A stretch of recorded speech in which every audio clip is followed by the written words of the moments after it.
Yo, what's up, everyone? Welcome back to the Cape Shit Podcast.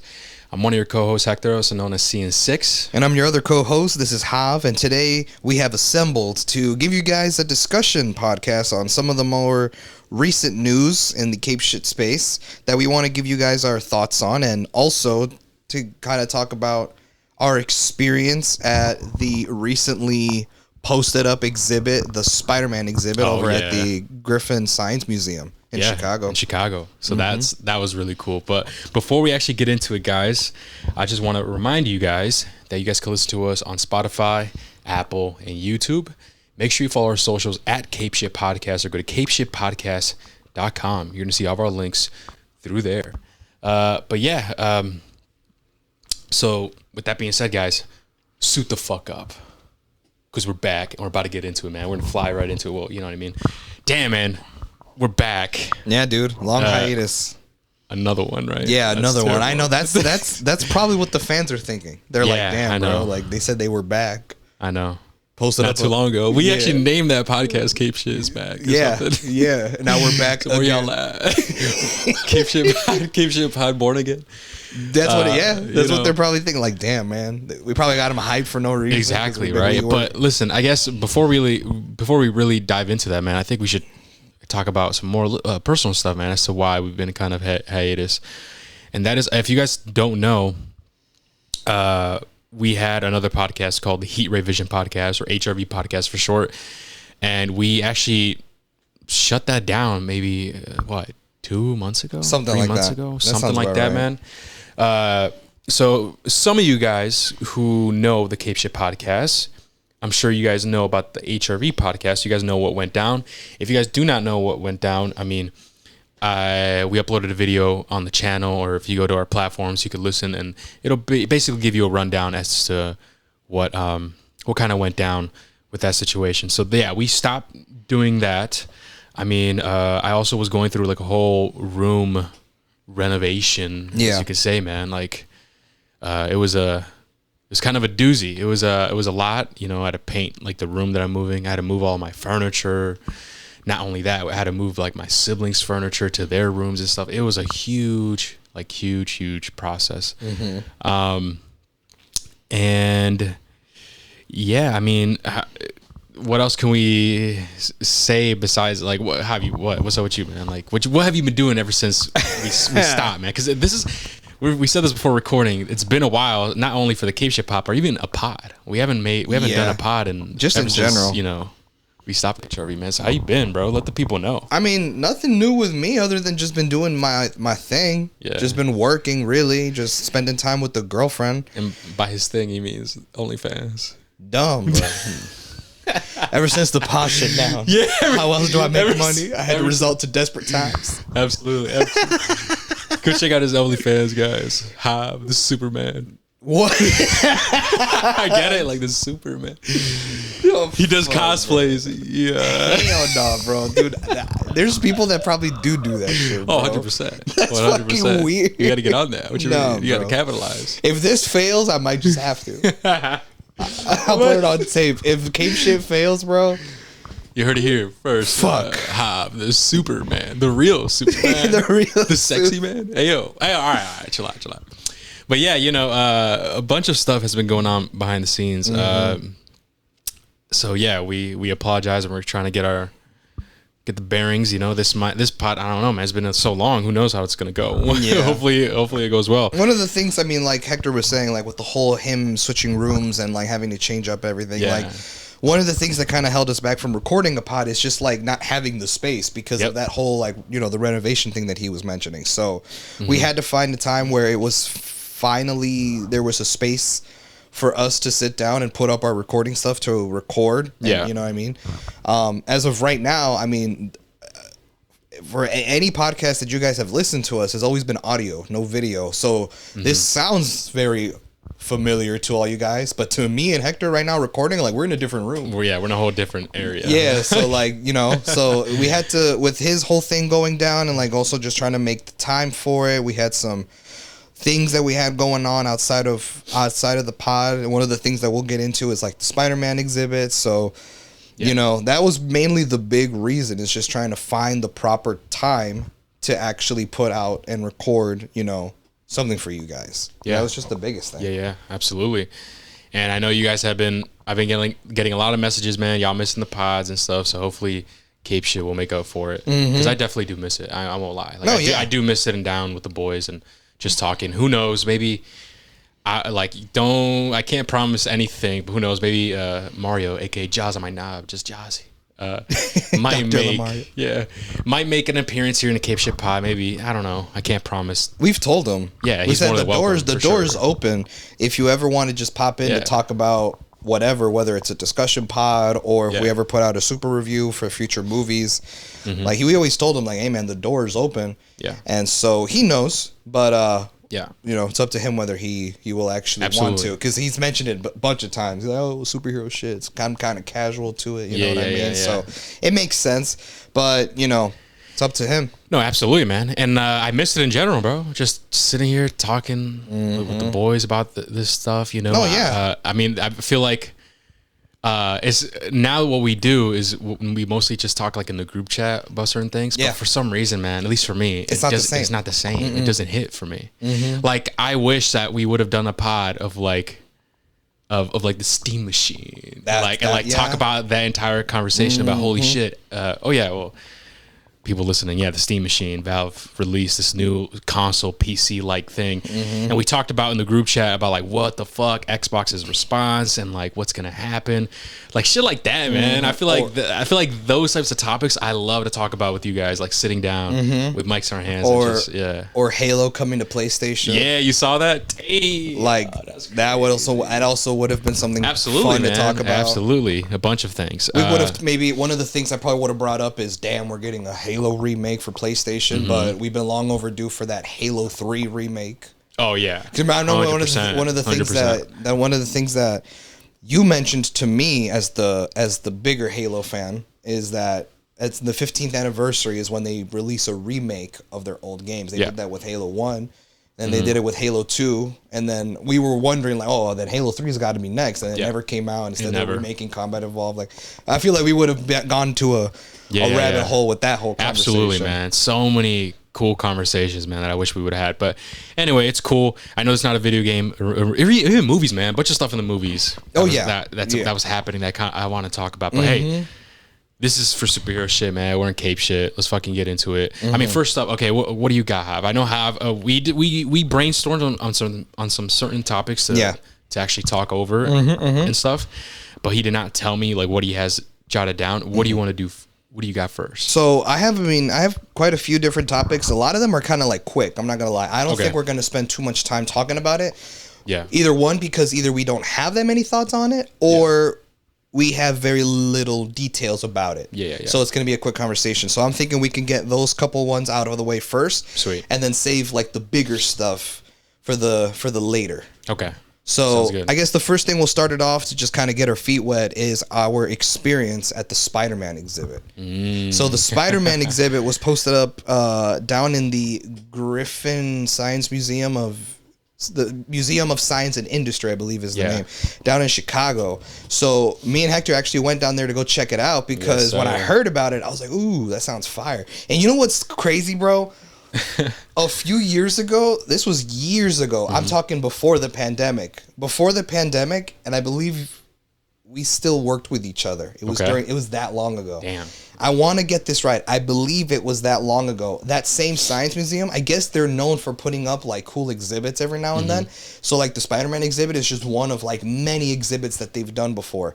I remember they put one up where it was like the history of Marvel. Whoa. That was like years and years ago, bro. I remember when they put that one up and I was like, oh shit, like let's check it out. But when I Googled it and I tried looking it up, it was like a limited time exhibit, and then it was removed after a certain amount of time, so it wasn't there anymore. And it's like, fuck, bro, I missed out on that shit. Damn, I didn't know about that. Yeah, that was from a while ago. I remember we talked about, or you know what, bro? No, I think I'm wrong. I think it was when we were still doing the OG pods, like 224.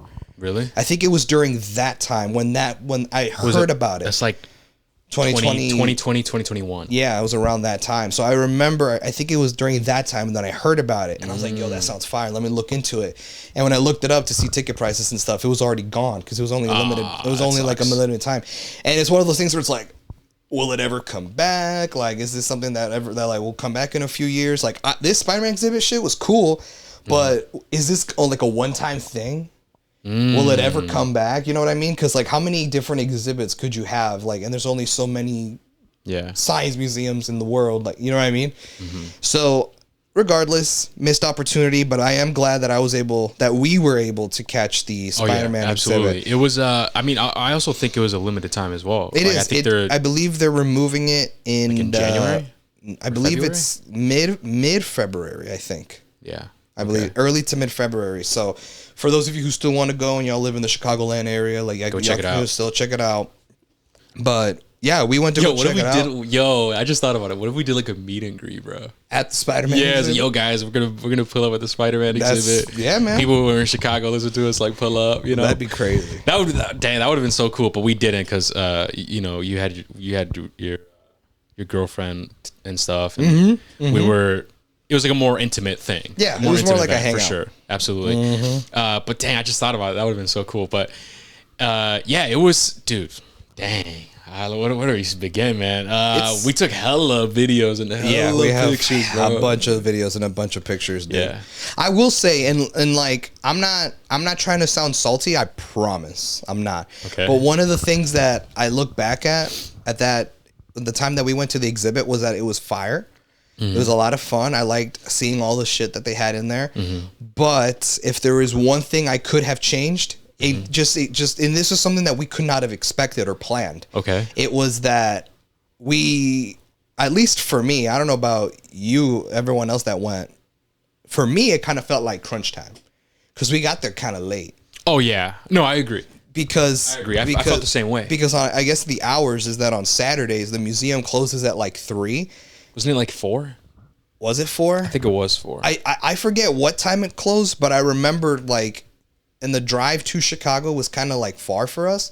Yeah. So by the time we finally found our parking spot, and then we had to like actually, I think like walk from the parking lot and like to get inside the museum. By the time we were inside the museum to the time that we walked out when we were leaving because they were about to close, we were only in there for I think like an hour and a half or something like that. It felt like maybe an hour 40 minutes. And I felt like with the amount of shit that they had, it was just so much shit. We were going by quick. It was kind of rushed. And so to be fair, you were way ahead of me, bro. I was trying to keep up with you, man. Well, that's because I kept looking at the clock like, bro, will I even have time to make it to the end? I'm gonna be real. I wasn't even focusing on the clock, bro. Bro. I was just there. I'm like, yo, fuck it. Like, I'm gonna just take pictures. But I do agree with you. It did feel like crunch time because as soon as we left, because there's 2... like what are they called? Like areas? Like so the exhibit is split into 2 parts. In 2 parts. Yeah. The first part, you go in, you go look through the entire exhibit, and then it says, "Oh, part 2 continues," and the other side of the you go up these stairs, I think, or something, and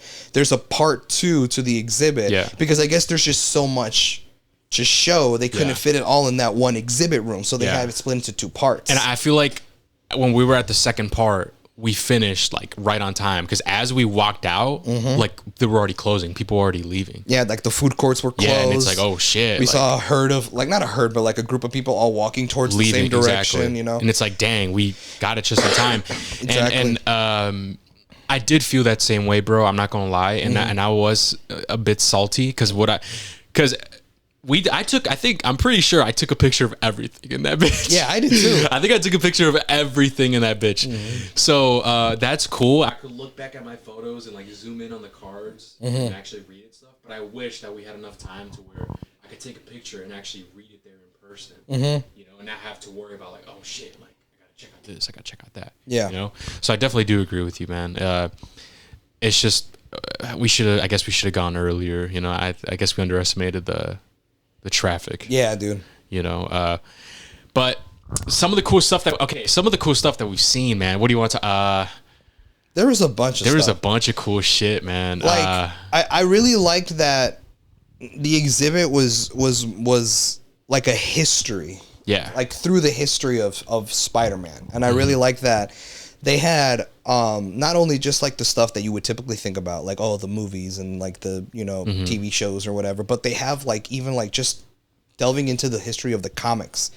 Like they actually had like little posters with information on it where you could read the history of Spider-Man and like all the different eras. I thought that was cool. Like when it was like, the beginning era, the Black Symbiote era, what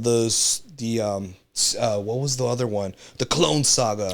Like I like that different sections focus on a different period of. Then they had the Spider-Verse as well. Like, yeah, bro, that was really cool. If anything, man, I think they also had like actual art pieces.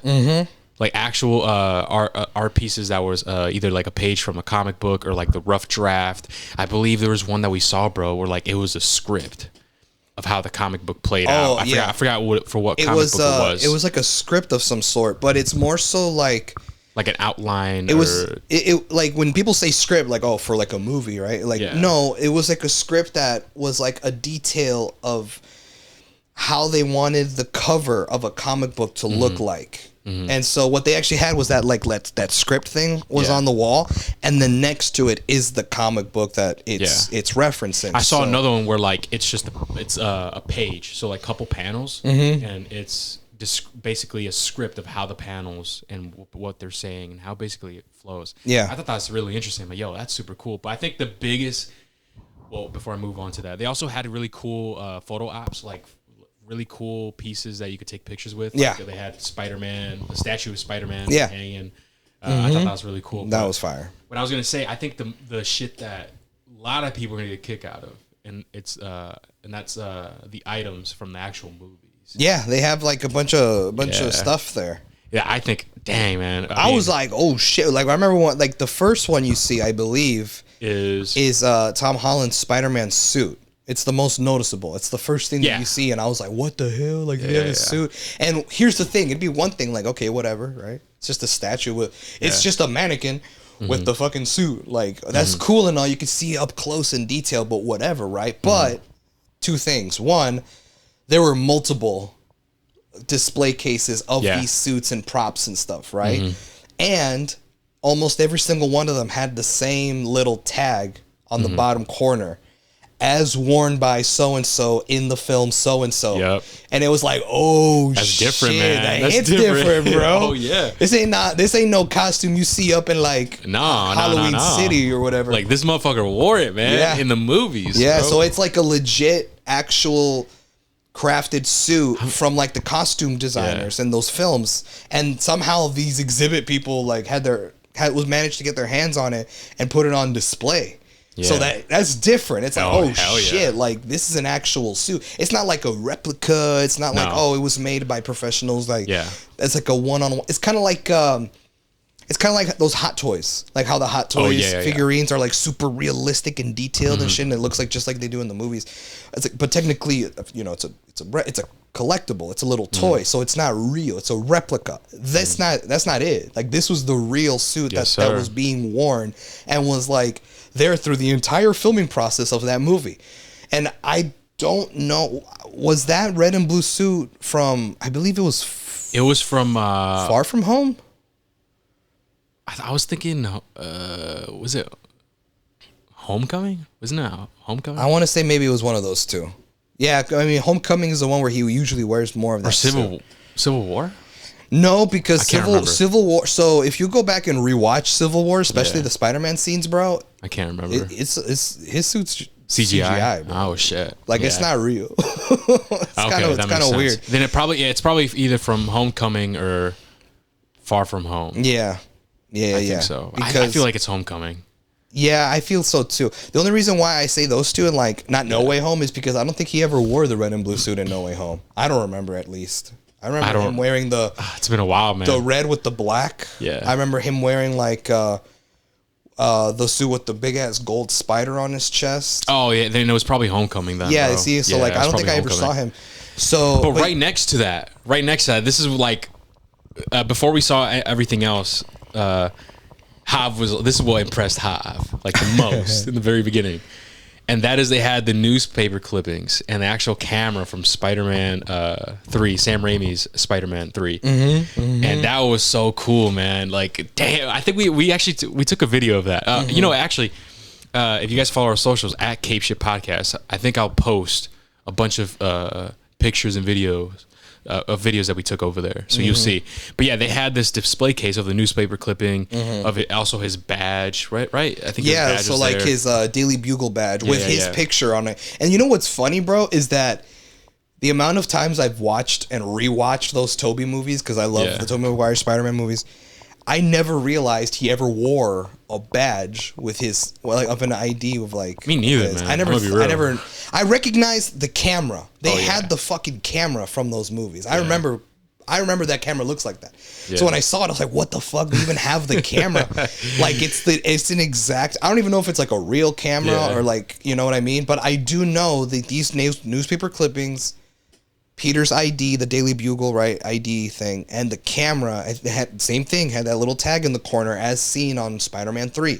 So like these were actual replicas and stuff that was used in the movie. And like you're a bit ahead of me. I was further back, but I could tell how I was geeking out because I heard you, bro, from like the other side. Oh, for real? Yeah, you're like, yo, like, no, they have this. Like, this is the coolest shit I've seen. Like, this is so far, this is the coolest shit I've seen so far. That's what you said. Yeah. And I was like, what is he looking at? And that's when I went over there. I'm like, yo, no way. That's super fucking cool. They have the newspaper clipping of the upside down kiss he gives to Gwen Stacy in the third movie, which is where Mary Jane gets all like angry and jealous, like that was our kiss. Dude, that clip was funny as fuck. Have you seen that where they clip it and meme it, where it's like when Mary Jane's confronting him, and he's like, "Was that Spider-Man kissing her or Peter?" Yeah, and Peter's like, "What do you mean?" No, what do you mean? That's the actual scene. That's I know. Oh. That's funny as fuck. It's the funniest thing. So he doesn't know what's like what. Yeah, it's like, what do you mean? I see people when I say meme it is like they take that scene and they'll be like, he just like me for real. Like, and people in the comments are like, you know, trolling like, oh, like he just like me. Like, what do you mean? Like was Shorty acting up? Bitch. Yeah, when Shorty acting up, I was like, what you mean, girl? Like, what do you mean? Oh man, it's so fucking funny because that's so facts though. Like, it's like, you know what? Because the Mary Jane reacts like, you know what I mean. It's like, yo, that's true. Yeah. Who was that kissing her, Spider-Man or Peter? It's like, what do you mean? Come on, man. Come on, Peter. What do you mean? What do you mean what I mean? You know what I mean, bitch. Oh man, that's so funny. But that was super cool. The other newspaper clipping was the one, like, for those of you who've seen Spider-Man 3, there's a scene where Spider-Man, like, he's on the front cover of a newspaper because he was robbing a bank in the black suit. Yeah. But then later in the movie, you find out that Eddie Brock, like, forged the pictures. He faked it. But that newspaper clipping where it says, like, oh, Spider-Man was caught robbing a bank, like, that was there on the display case in 2 with the camera and all that. But yeah, that was fire. That was so cool. They had, dude, I think my favorite one, that was like, yo, this is fucking badass. That's a Green Goblin mask, bro. Yeah, dude. There was a whole display case with the villains and stuff. Dude, that was sick as fuck. And they had like the pumpkin bomb. The pumpkin bomb. Dude, that was sick. I'm like, yo, no way. Yeah, dude. Yeah. Man, that was so cool. And then next to the Green Goblin mask was like that head statue. Like the head statue of the lizard. Of Lizard. With his fucking eyes. I'm like, whoa. Like, it looked creepy through the glass, dude. Yeah. That dude looked real. They had also the Green Goblin suit from Spider-Man 3. That was cool. No, the Amazing Spider-Man. Oh, was it the Amazing Spider-Man? Yes. I thought it was from Spider-Man 3. No. No, you're right. Yeah, you're right. You're right. From afar, bro. It did look like that, From far away, I saw the suit. Yeah. And I was like, whoa, is that the Green Goblin suit from No Way Home? Oh, like, from No Way Home. You thought it was from No Way Home. I thought it was. But when I got closer, I saw like, oh no, this is a different suit. Yeah. And I'm like, I feel like I've seen this suit before. Where have I seen it? And on the corner, on the chest, it says Oscorp Industries. I'm like, oh, it's the suit that Harry wears in The Amazing Spider-Man 2, Andrew Garfield. Okay. It's from that movie. Okay. And I know a lot of people are like, fake ass fan. How could you not tell what the suit was when you got that close? Well, the Andrew movies are not like my favorite.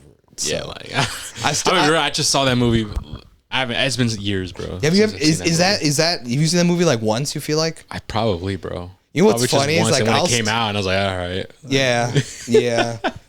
I mean, I got respect, and you know, for the Andrew movies. Those are movies, bro, that I'm looking forward to reviewing on Cape Shit. Because I have a lot of thoughts. That'd be fun. And I know a lot of people are like, oh, y'all are going to be hate. Because I already established that Toby's my favorite. A lot of people are probably going to be. That's true. A lot of people are going to be like, oh, you're just going to hate on it. Like, you know, because like, dude, I don't know if you know this. I'm sure you have.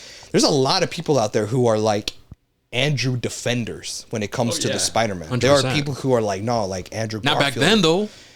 Not back then. Yeah, that's true. Not back then. That's true. There wasn't a lot of that back then. Absolutely not. Like if now there are so many defenders, and if that was the case back then, honestly, man, we probably wouldn't have gotten Tom Holland.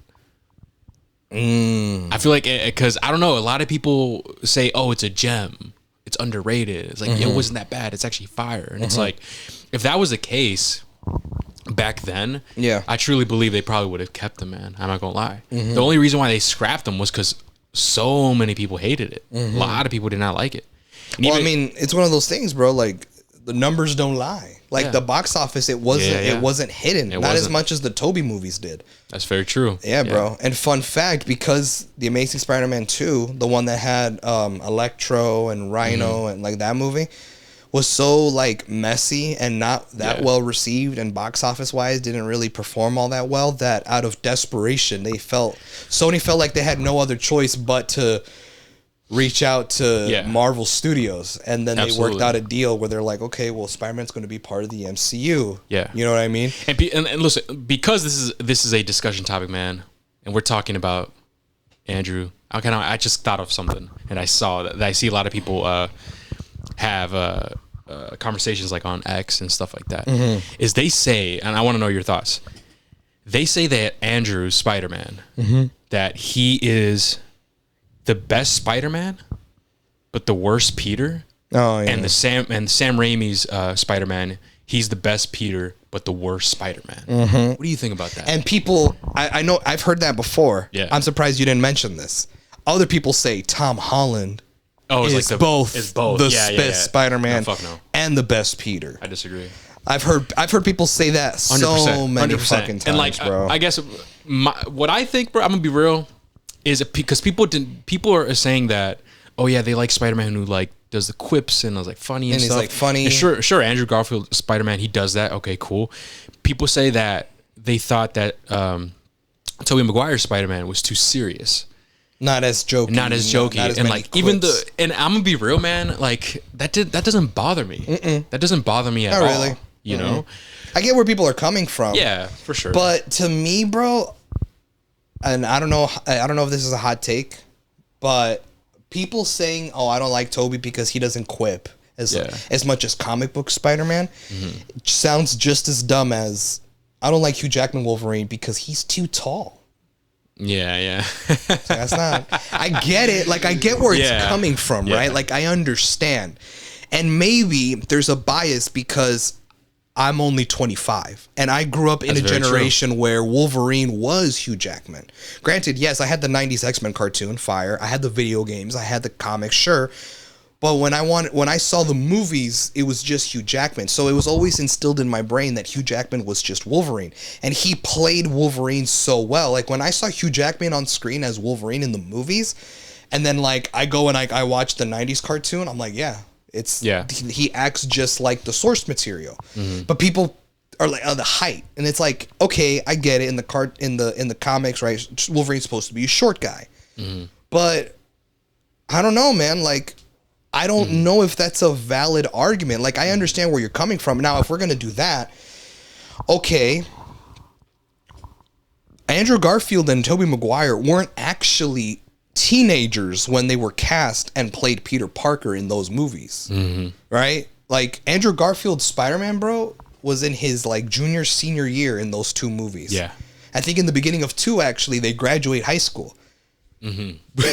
Andrew was 30 years old, 29, 30 years old, playing a high schooler, but he looks he looks 18. Okay, right? But like, you could have easily done that. Yeah. You know what I mean? To me, there's like, and if you line all 3 Spider-Men up, fucking Andrew's the tallest. Yeah. And like, so what's up with that? And Andrew's factually the shortest Spider-Man. And I think Spider-Man in the comics is like what, 5'10" or something like that, 5'11". I don't know. Yeah, I don't know. And like height, Andrew's yeah. way past that. So why don't people pick on him for his height? You know what I mean? I know what you're or saying. some bullshit. I don't know. To me, it's just like little nitpicks that I don't understand. Yeah. So when people say, "Oh, Toby wasn't the best Spider-Man because he didn't quip as much," is like not really a valid argument to me. I feel like he's not Spider-Man because he pulls out a gun and shoots people. Okay. All right. Yeah. In that case, I understand. I totally understand what you're talking about. That's not Spider-Man, bro. But I mean, it's not like that. Like, you know what I mean? Or what about this? Let me ask you this, because people also use this as an argument. This right here. What you said is one thing. People also go, I don't like Toby because Peter Parker always made his web shooters. Toby has organic webs that come out of his wrist. That's lame. That's weird. What do you think of that? You know, I think that's also like what you said, like nitpicking at that point. Yeah. Because I don't think it's that like sure it is a characteristic for the character, but I don't think it's that big. That ruins everything. Like what you said earlier. Yeah, bro pulls out a blicky and spins on the swings on the block and sprays motherfuckers down. That's something that's changes his character like major, right? Over web shooters and organic web, that doesn't really change as much. If anything, I'm gonna be honest with you, bro. I'm gonna argue that it added a lot more character. But hear me out. This might be a hot take. It adds more character because in Spider-Man 2, when he's on his shit where he's stressed out, like he doesn't want to be Spider-Man no more. Then we get the classic scene from the comics where he puts his suit in the trash, and like he doesn't have the ability to do his web shooters, right? Because he's having this identity crisis, and that just adds more character to himself, and like you see more character development. If anything, I feel like that shit was fire. I agree. So I don't know, man. I know the argument people say is, no, I prefer Peter making this web shooters because it shows how smart Peter Parker is. Yeah, I mean, all right. But we don't. I'm trying to remember. I mean, we already know he's smart though. Yeah, that's the thing, you know. Like he got invited to Oscorp and all that stuff. Like you wouldn't be in that position if you weren't smart. Yeah. But I feel like that's just a small thing that doesn't. I guess I don't think it's like a must. But anyway, I don't like. I agree with you. I agree with you. I don't think that It doesn't bother me that Tobey Maguire's Spider-Man wasn't as quippy and like as funny. No. If anything, I really did like how it was more serious. If anything, man, the OG trilogy, man, of Sam Raimi's Spider-Man trilogy is, I would argue, is more serious and more mature. And it takes itself more serious. Yeah. And I like that, you know. I don't know. I really do like that, especially when it comes to comic books. I really like comic books that are more take themselves more seriously. I think that's just like a personal thing, in my opinion. I really do love superhero movies that are more mature and that take themselves seriously. Even if it's like it goes against the source material, I think it's just a personal thing. Because I'm gonna be honest, man, with Andrew's Peter, like I definitely agree. That shit's, I hate Andrew Garfield's Peter. I don't like it. Like the whole Chad cool guy skateboarding and shit. Like what the fuck? That's not Peter Parker. So this is why I'm looking forward to reviewing Spider-Man. The Spider-Man movies on Cape Shit. I eventually, when we review, we're going to, it's gonna happen, right? At one point, we're gonna review the Tobey movies, the Andrew movies, right, and compare them and stuff. That's actually why I can't wait, because a lot of what you're saying is valid. Like he's a skater punk. Like he kind of has this chip on his shoulder. He kind of acts like standing up to his bully right away. Yeah, like all that shit. What? Standing up for a nerd when that nerd should have been him getting beat up and shit. Yeah, like what the fuck is we doing, bro? I know what you're talking about. I hate that. I don't know. But here's here's the thing, and I'll save my thoughts for when we actually review the movies. I'm just gonna briefly mention it. That doesn't bother me though. That's crazy, Mark. That's crazy. Where's Spider-Man's blicky? I need it. That's crazy. That doesn't bother you? It doesn't, because that's crazy. No, because here's why. I don't know if you knew this, or maybe you did know this. Maybe probably not. Man. I just saw that movie once, man. I'd actually be surprised if you didn't know this. If you did, that makes sense. But if you didn't, that'd surprise me. The reason why it doesn't bother me is because it was actually confirmed, and like just people who are super educated with the comics and stuff have actually looked into like the way that Andrew portrays Spider-Man / Peter Parker, and people are like, oh, this is more similar to Peter from Ultimate Spider-Man. The Ultimate Universe. Yeah. Okay. Yeah, I know. And I'm like, huh? And I actually looked into it. I think there was like a YouTube video that is like 7 hours long, and like it's someone Christ. literally breaking. You sure you didn't make it? What? You sure you didn't make that video? I did not. No, fuck no. No, fuck I feel like no. you'd do something like that. Why Spider-Man 2 is the best superhero movie. 7 hours long. Yeah, 7 hours long. It's like, so why is it 7 hours? No, the beginning is like just the movie. It's just the movie, so people could watch it. It's like, all right, guys, Well, now that you've seen the movie, now that we're on the same page, yeah, exactly. Now let's break it down frame by frame. That's actually funny, bro. If the first 2 hours, like it's just the movie. It's just the movie. Bro pirated the movie in disguise on YouTube. It's not demonetized. Oh man. But yeah, and then so there's this video that I watched. It was like 7 hours long. No way in hell did I finish it. I think I only listened to like the first hour, and it's the guy literally telling the entire Ultimate Spider-Man story from like issue 1 to the ending, to Peter Parker's death. Mm-hmm. Well, I put in quotation marks. He did die, and that's when Miles takes over. So I remember like the Peter Parker in the Ultimate Universe was very like that, bro. Bro was a skater punk. Bro was like kind of had a chip on his shoulder. He was a lot more edgy. And I was like, oh, so they based the Amazing Spider-Man movies from the Ultimate comics. I mean, and I understand. Okay, and it doesn't bother you as much because it's based on the source material of a different universe. Mm-hmm. Okay, that's fair. That makes sense. Even if that's the case for me, I still don't really like it. No, yeah, because that's fine. Because it's not relatable. You know what I mean? Like Peter was the reason why Peter the way he is and the way Stanley written him that way was because he said he wanted to make someone that's relatable. Mm-hmm.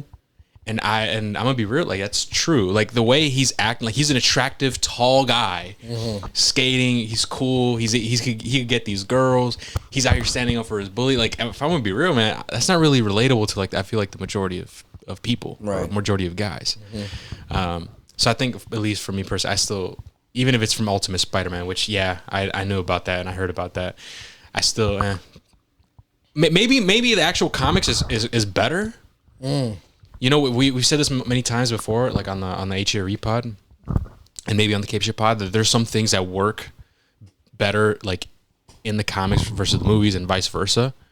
So, you know, maybe. Yeah. But in the movies, I don't know, man. It didn't really connect with me. Same thing with the suit. Now that we're on the topic of Andrew, like his suit didn't really resonate with me. Mm-hmm. I know a lot of people love it. Well, Spider-Man 2 suit, not the first one. The Spider-Man. Amazing Spider-Man. I thought we were still talking about the first one. No, the first one. I'm gonna be real. I don't see any people defending that suit. I feel like a lot of people love the Amazing Spider-Man suit. That's true. The second one. A lot of people still will somewhat defend it and say, well, you know, the filmmakers say that they wanted to make a Spider-Man suit that looked like it would have been made by someone. Okay. And I get it, because like there's a scene where like he pops out like sunglasses, the actual lenses, and like those are the eyes for the Spider-Man suit. I get it, but I still just. It doesn't translate well. Yeah, I don't know. A lot of people are like, well, Spider-Man's supposed to make his suit. Like he's supposed to make his own suit. Yeah. And when you look at Tobey's suit, it looks like a fucking costume designer on a multi-million-dollar budget film made it. It's too high production. No way Peter would have made that. And it's like, motherfucker, it's a movie though. Yeah. Wait, but hold on. He's smart though. Right? He's smart. He could just do it. Like, he could just figure it out. Yeah, like bro probably took up sewing and was like, exactly. Like, Aunt May would knit. Exactly. He just picked up. Wait, hold on. I'm getting deja vu. Didn't we see that in the movie? What? There's no sewing that goes on, right? What am I thinking of? No, I don't think so. I don't know why I'm getting like a vision of like someone sewing their suit. Like I don't remember. No way it's in Spider-Man. I don't think so. Like I remember like he just in the first Tobey movie. Yeah. Like there's a scene where Peter Parker is like like he has a drawing of Spider-Man that he draws on a notepad. Yeah, I remember. And like that. the transition is that the camera goes into the black spider of the drawing, and then it's a POV of him swinging through the suit, and it's like a montage of all the stuff and he already has the suit. Like it just kind of like. Oh, you know what I'm probably thinking of, bro? This is so fucking stupid. I'm probably thinking of Nacho Libre, bro. How the fuck did we get on? What? Because I think of Nacho Libre, he's sewing his suit, his red and blue suit. Oh, like it's red and blue, and trunks? I just like, I don't know. I just made that connection of red and blue with Spider-Man. I don't know, man. I just had like a faint memory. I'm like, dude, I could have sworn I saw like a movie that's like a superhero movie or something of someone sewing their suit. It was Nacho Libre. I think it was. I think it might have been Nacho Libre. I'm sorry, guys. Yeah, I don't know. I don't know. That's just where my mind went to. I know it's fucking funny. It's so stupid. Yeah, that movie is also all right. Hav. Yeah, sure. The movie's dumb, but it's dumb fun. I don't know, man. It's dumb fun. Here's the thing. I'm gonna say this. I made Hav watch. You made Nacho me Libre. watch it. That was years ago. I was like, bro, this movie's retarded. Like, why were we doing the HRV pod? No. Okay. That's the thing, is that we weren't, and now that you have trained your mind to look at movies and its deeper meanings, I wonder if film critic Hector would now go back and watch that movie and fuck with it. I feel like you wouldn't, bro. I probably would think it's dumb as hell, but like I go lie, Hav. Like there's some things that's funny in there, bro. There's some things that are funny. Come on, bro.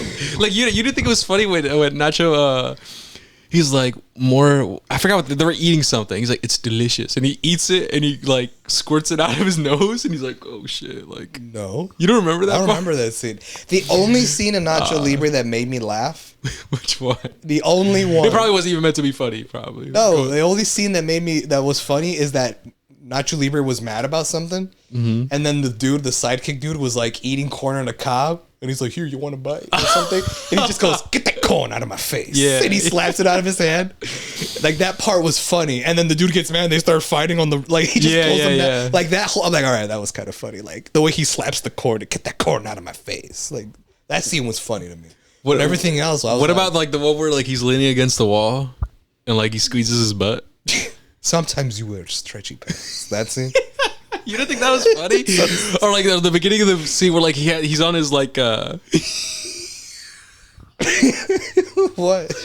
He's on his like motorbike or some shit. Okay. And he looks at the camera and he's like hitting the throttle and he does like a face and he speeds off. And he speeds off but it's not fast. That's not funny? Or like the one wait. The reason it's because they call him up, right? Okay. Because apparently, remember the grandma that supposedly passed away? I don't remember.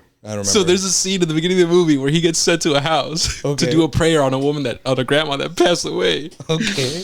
So what he does is he literally takes like a blanket, like a cloth, and puts it over her face. Okay.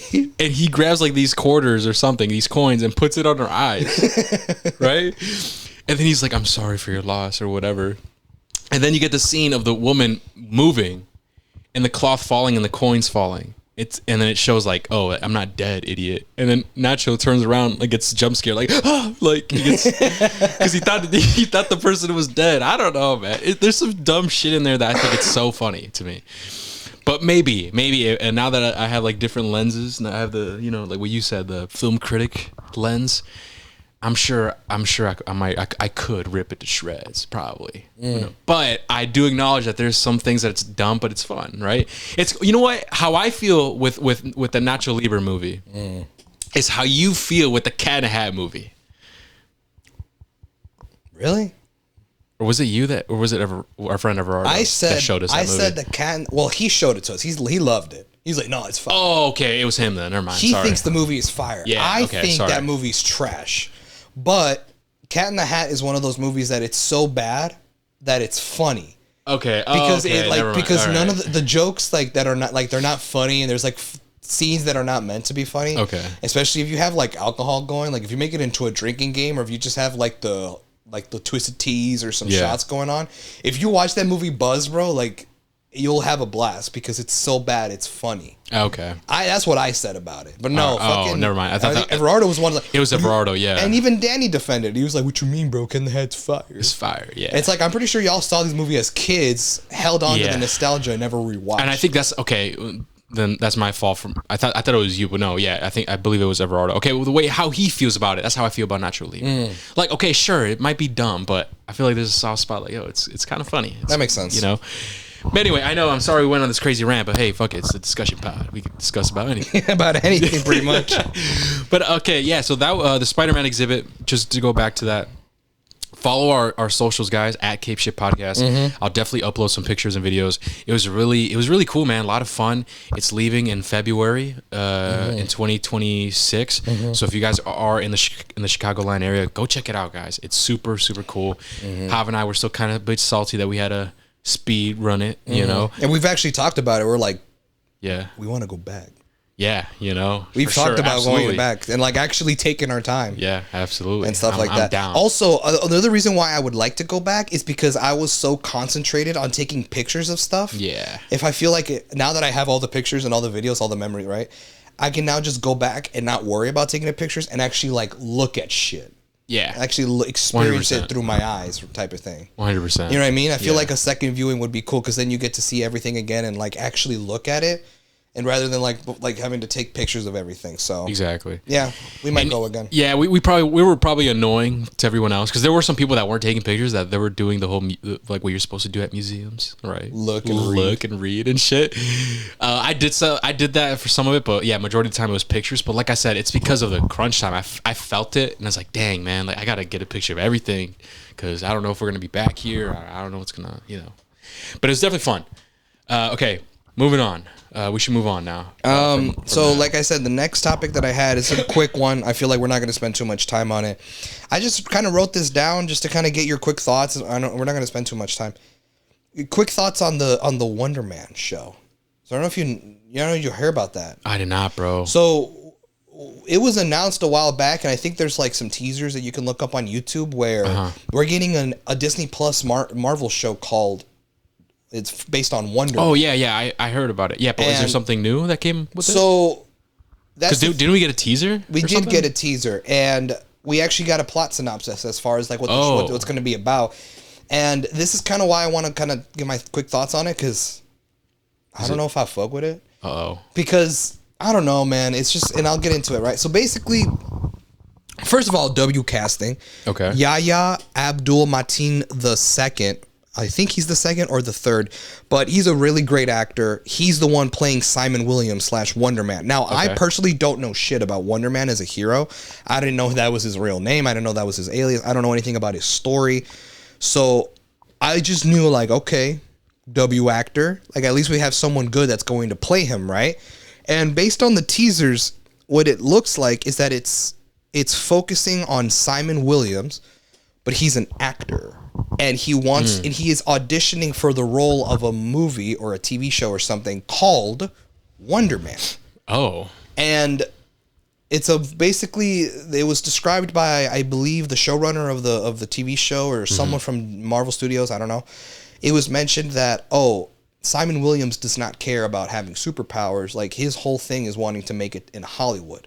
And it's even to the point where we're going to have Trevor Slattery reprise his role in that movie, right? So if you remember Iron Man 3, we had that fake out where the Mandarin was actually a British actor guy. Yeah.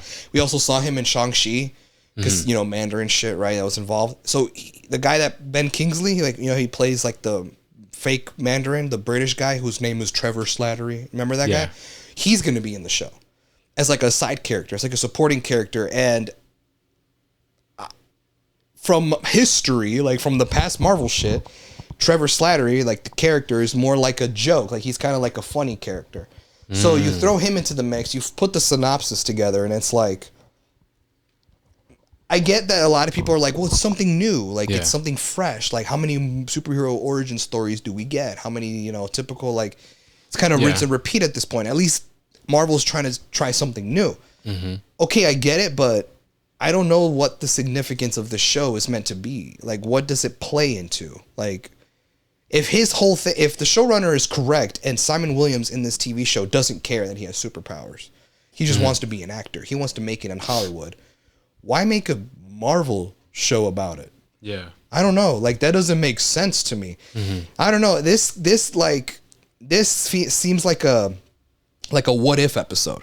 Okay. It seems like a what if episode, but it's live action and it's extended to, I believe it's going to be one of those 9 episode ones, like She-Hulk, where it's shorter runtime, but it's 9 episodes. Okay. It's like, why are we doing this? Maybe that's in the comics. I don't know. I'm not familiar with one. I'm not familiar with the comics. Yeah, I mean, I don't know. I'm not familiar with them. But my thing is, like, if the Marvel universe is self-aware enough that Wonder Man is the name of a TV show or movie, and this character and this guy is trying to audition for the role, how is that guy gonna take that name and be a superhero named like that? You know what I mean? Yeah. That doesn't make sense. That would be like finding out that Peter Parker is an aspiring actor who's auditioning for the role of this new movie called Spider-Man, and he happens to have spider powers. And then by episode 6, he puts on a Spider-Man suit and takes on the role of the movie that he auditioned. It doesn't really fit well. Yeah. But maybe this is ignorance. Maybe you're right. Maybe it's based on the comics. I don't know anything about it. But just based on the synopsis and the details that we've heard, it was supposed to come out in December. I guess they delayed it until late January. So now it's coming out a month after it was supposed to. But damn. Yeah, like and we're in November, bro. So it's approaching pretty fast. But like, I have not heard that much about it. And what I have heard, I'm just kind of like, that's true. I don't know, man. Like, I guess I wouldn't mind as much if this was like one of those like its own solo thing, disconnected shit like Werewolf by Night. Okay. If it was one of those like disconnected, like it's off its own, doing its own thing, has nothing to do with the MCU. It's MCU canon, but it's not gonna play we're never gonna see him cross over. Maybe that's the case. If that's what it is, then fine. Yeah, maybe. If that's Marvel's way of like, fuck it, we can just tell fuck off whatever stories with Marvel characters. Okay, fine, but I don't know how many viewers you're gonna expect to attract. It's like what is it called? That like Marvel Spotlight? No, Marvel's. Yeah, no, I think you're right. Spotlight. Marvel Spotlight, where like it's just a one and done thing. I thought Marvel Spotlight, because wasn't Echo one of those? Yeah. So I thought Marvel Spotlight was supposed to be Marvel's way of introducing content to us, whether it's a TV show or a movie, and it's a thing that stand on its own, where it's like, oh, you don't have to watch previous movies or TV shows. You could just watch this like in and out. I think maybe Wonder Man's gonna be like that. Yeah. If it is, then by all means, cool. But like, I don't know, man. The plot and all of it. Like, if his whole goal is that if the showrunner, him saying, oh, Simon Williams doesn't care that he has superpowers, he just wants to be an actor, he wants to make it in Hollywood, then I don't know. I can't see him as a superhero. Like, I wouldn't. If you were to tell me, oh, Simon Williams eventually joins the Avengers, I'm not gonna believe that, because if the whole TV show, it's like he's playing a character. Yeah, he's not like himself. If the whole TV show is him trying to get the role of a movie and he makes it as an actor, that should be his win goal, not saving the world. The showrunner literally said he has superpowers, but he doesn't care. He cares more to make it as an actor. Okay, then maybe like it's gonna be one of those things where he's pursuing his dreams, but then shit happens where he has to use his powers, and then he kind of comes to terms with what he is, and and his responsibility of what he had. You know what I mean? Like, maybe that's all I could think of, really. I don't to know. be honest, bro, I don't know if I'm sold. Yeah, I don't know if I'll actually watch it. I don't know. What do you think about all that? You know, it's gonna sound kind of harsh, but I don't think there's much to think, man. I'm not really interested. I mean, I haven't even seen Agatha. I haven't seen Iron Heart. Wonder Man. I'm not keeping up with Wonder Man. I'm not sure what the hell's going on. But what you're telling me, this is new to me. Mm-hmm. The only thing I remember is seeing the teaser, and people were upset because it was like controversial because they made Wonder Man. He's gonna be black other than white, because he's white in the comics. Yeah. But you know, that's some other bullshit. You know, that doesn't matter to me. Yeah. So like, That's all I know about Wonder Man. I'm not familiar with him either in the comics. It's not a character that I really. I mean, maybe he's cool. Maybe I should look into it. I don't know. But yeah, I'm gonna be real. I don't really have much to say other than I do agree with what you're saying. Like, it doesn't seem it seems interesting on paper, but then it's like, okay, is it gonna be impactful? Because then, let's say he does fulfill that, right? Then essentially he's not really himself. Like, he's playing a character. Mm-hmm. Well, then again, you could argue, but Spider-Man is technically a character. That's his identity. But that's still him, though. Mm-hmm. You know, that's still Peter. Yeah. And I guess with Wonder Man, it's like you want to audition for a role in a movie that's titled Wonder Man. Mm-hmm. And then you're eventually gonna be Wonder Man. Yeah. But are you really Wonder Man? Is that really you? Mm-hmm. Or is it just this movie character? Yeah. You know what I mean? It is kind of weird. It's weird. Yeah, who knows? Maybe it might surprise us. I don't know. I also know that we got some more details on Vision Quest. I actually forgot to write that down. But Vision Quest is now the official title of the TV show based on White Vision that we saw in WandaVision. Dude, what's crazy is I remember hearing about this years ago. That was a rumored name, Vision Quest, and the fact that now it's confirmed. Now Marvel Studios is calling it that. Oh wow! Yeah, and we have a bunch of details. Obviously, like Paul Bettany's coming back as Vision. We're going to see the return of James Spader as Ultron again. He's going to be coming back. Dude, the last time we saw White Vision was in WandaVision, which was 2021. Damn. Mm-hmm. Dude, you know what? What do you think about that, Hop? Let me ask you, there are so many Marvel movies and shows that have end credits that set up characters, and it's like, nothing goes on with them. It's like, what the fuck are we doing here? Yeah. Like Eternals, where they set up Star Fox and Blade. And Blade. It's like, okay, Blade, we kind of know its fate, what's going on. They're in production. I don't know what's the word in movie terms, but development hell. Yeah. And they're going through some shit. Okay, cool. But what's going on with Star Fox? And they have Harry Styles as Star Fox. Okay, cool. Fire casting. What's that one movie where they teased Black Knight? Remember that? I think that was Eternals, wasn't it? Was it Eternals too? Yeah, I believe so. Because wasn't there a sword involved in that movie? Black Knight. Yeah. Okay, that was Eternals. That's Black Knight. There's one of the characters in Eternals who was a side character. He wasn't an Eternal. He was just a side character. Mm-hmm. Is Black Knight. Yeah. It's okay, what are we doing? And then Hercules. They tease Hercules. Remember Hercules? At the end of Love and Thunder. Love and Thunder. It's like, what's going on here, bro? Yeah, bro. I don't know. It kind of goes back to the point where you're saying is do you care anymore? Or do you think there's too much shit going on that you don't really care as much? Okay, cool, we got Vision Quest, but the last time we saw him was in WandaVision. Yeah. It's do you really care at that point? Yeah. What he got going on? Yeah. I don't know. Well, the thing is, bro, is that back then I feel like the end credit scenes were cooler because, in the early days of Marvel, the end credit scene set up something that you would see in the future, but soon. Mm-hmm. You knew it was soon. Whether it was the next Marvel movie, I'm talking about it's the next thing coming out next year, or it's setting up something in a few years from now. Mm-hmm. So at the end of Iron Man, when Nick Fury's there, which is a big deal, first live action Nick Fury in the MCU, right? Yeah. It's Samuel L. Jackson, what the fuck? And he's talking about the Avengers initiative. Oh shit, we might get to see the Avengers. There was a point in time where that was impossible. Yeah. That was just a dream. And now it might actually happen, right? Mm-hmm. At the end of Hulk, we see a cameo of Tony Stark. It's Robert Downey Jr. talking to Thunderbolt Ross. So that gives you the idea of, these movies are all interconnected, and it's the Avengers again.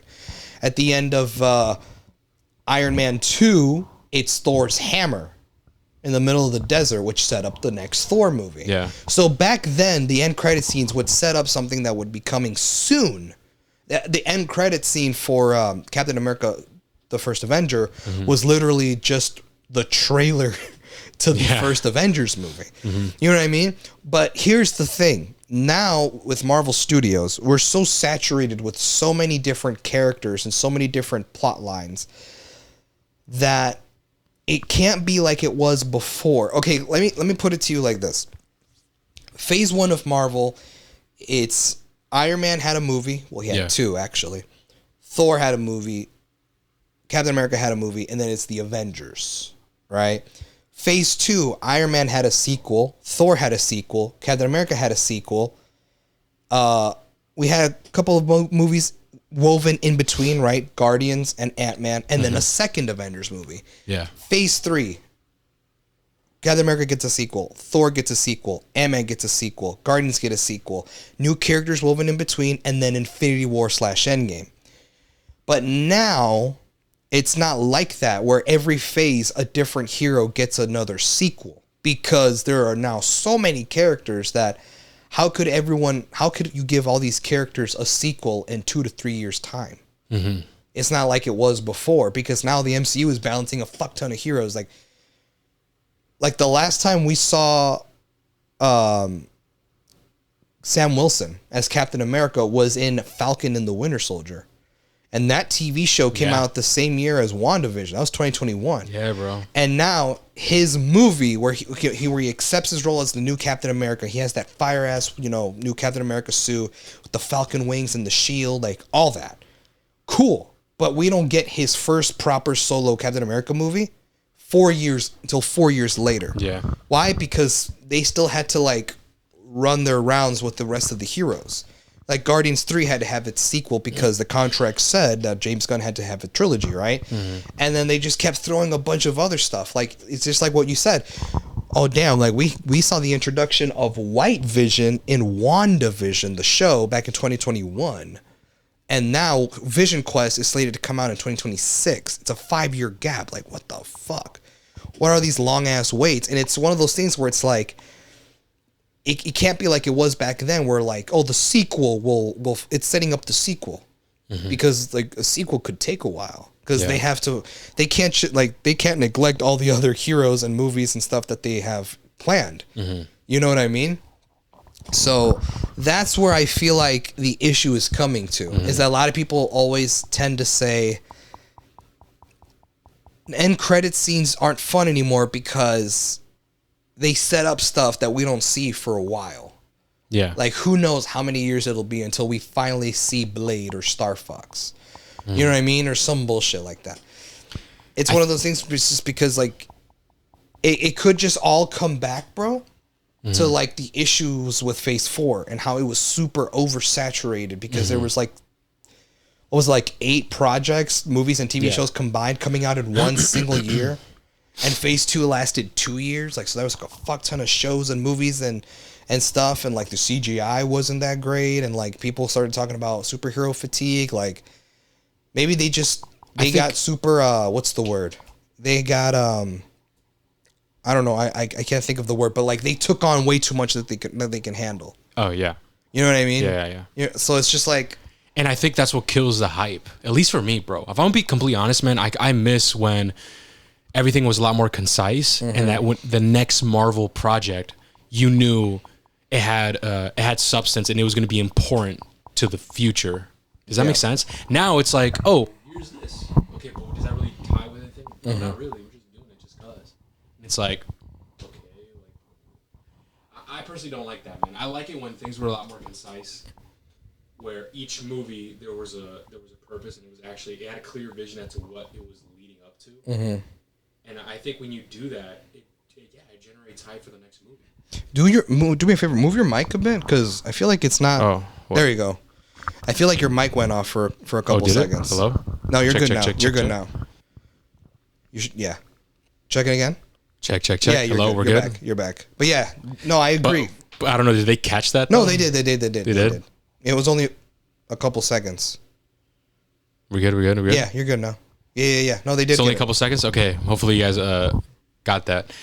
But yeah, man, I think one cool example where they did a really good job, well, not really Disney or whatever, but it was the Netflix series, the Daredevil series, where it was Daredevil, Jessica Jones, Luke Cage, and Iron Fist.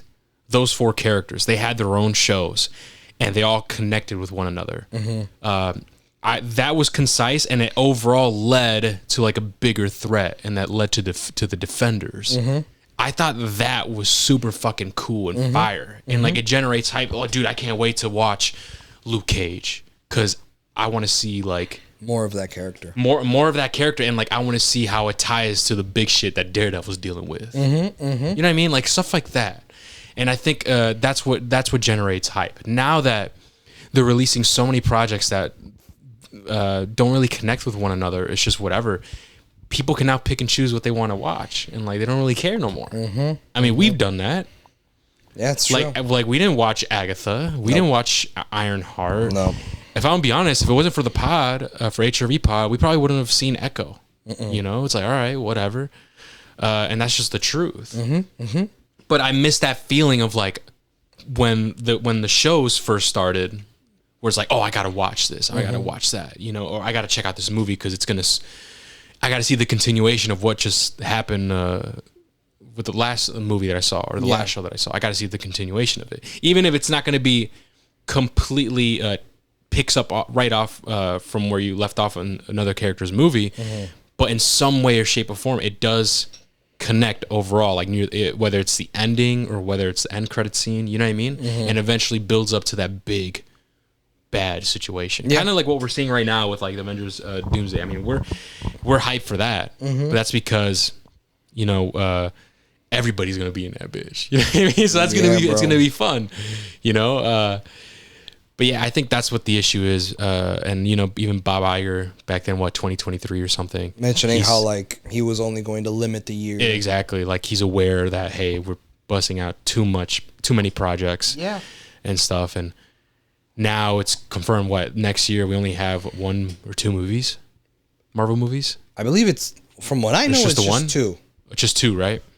So now that's better. Hopefully that'll actually generate hype, because when you're constantly putting shit out every single time, you do get that. Oh, this goes back to the topic we talked about, man. Is it superhero fatigue? I don't think it's really. We talked about it's not really, I guess, superhero fatigue, but it's just more so like it's too much of it fatigue. What do you call that? Where it's like it's too much to keep up with, boy. You know what I mean? And like, sure, it could be good, but majority of the time, bro, like I want to say, majority of fans of the MCU, or even especially casuals, they just want to see shit like lead up to something. They want to recapture that the Infinity War Endgame shit. So when they watch Agatha, they're thinking like, yo, shit, next Marvel project, let's fucking get it. They watch Agatha and they're like, what did this connect to? Yeah, like what is this set up? What the fuck is this? What was this? Yeah, Moon Knight. Yo, Moon Knight was fire, it was good. But they're like, what does this have to do with anything? Yeah, whatever. Let's check out Ironheart. Fuck it. What does this have to do with anything? Right? And so now people are like, I don't give a fuck. I'm gonna just watch the movie that's Avengers, or the big shit. Yeah, absolutely. I think that's what happened. At least for me too. Like I'll admit, I definitely fell into that. Like I understand where maybe Kevin Feige had, had the idea of like, well, we have to introduce new characters. Yeah. We can't just focus on like the core heroes that we introduced in Phase like 1 through 3. A lot of like we have to eventually introduce new characters, and I'm all for that. Sure, like give the sequels to those characters like Guardians and Doctor Strange and them, right? Like Ant-Man. Sure, give them their sequels, but you can't just rely on sequels. Eventually, you need to introduce new heroes. So I understand wanting to bring in like Ironheart and Echo and Moon Knight and I don't know if you, and then like, you know, the White Vision, you know, comic book storyline where Vision is a White Vision, and White Vision is a version of Vision who's devoid of emotions and all that stuff. But will White Vision really play a big part in the MCU? Probably not. One of the big things in the comics is that White Vision, because he is devoid of emotion, I forget what happened in the comic books that made him into like all white. Yeah, but something happened where he's like now an all white Vision, and he's now devoid of having emotions. Like he's literally a literal android with no emotions, like a robot, like a fucking Terminator. And it put such a strain between him and his relationship with Wanda that they end up getting divorced in the comics. But how are you going to tell the White Vision story when Wanda died in Multiverse of Madness? You see what I mean? So a lot of times, like Marvel, I don't know, man. It's just like I miss the old Marvel where they actually had shit planned out. You know what I mean? Like, yeah, sure, introducing White Vision was cool, And I was excited to see him because I knew, like, oh shit, like, I don't think Wanda is gonna like this new Vision. Like, they're not going to have the same relationship. Like, it's gonna be like in the comics. Like, they're just gonna fall apart. Like, they're not gonna be together. The relationship is ruined. Cut to a couple years later, Wanda, the Scarlet Witch, is in Multiverse of Madness, and at the end, she dies. Yeah. But White Vision is still out there. Oh, and White Vision is not going to have his own TV show. Well, what's his journey? What's his thing going to be if Wanda's not going to be a part of it? Yeah. Also, this is the thing that kind of confused me.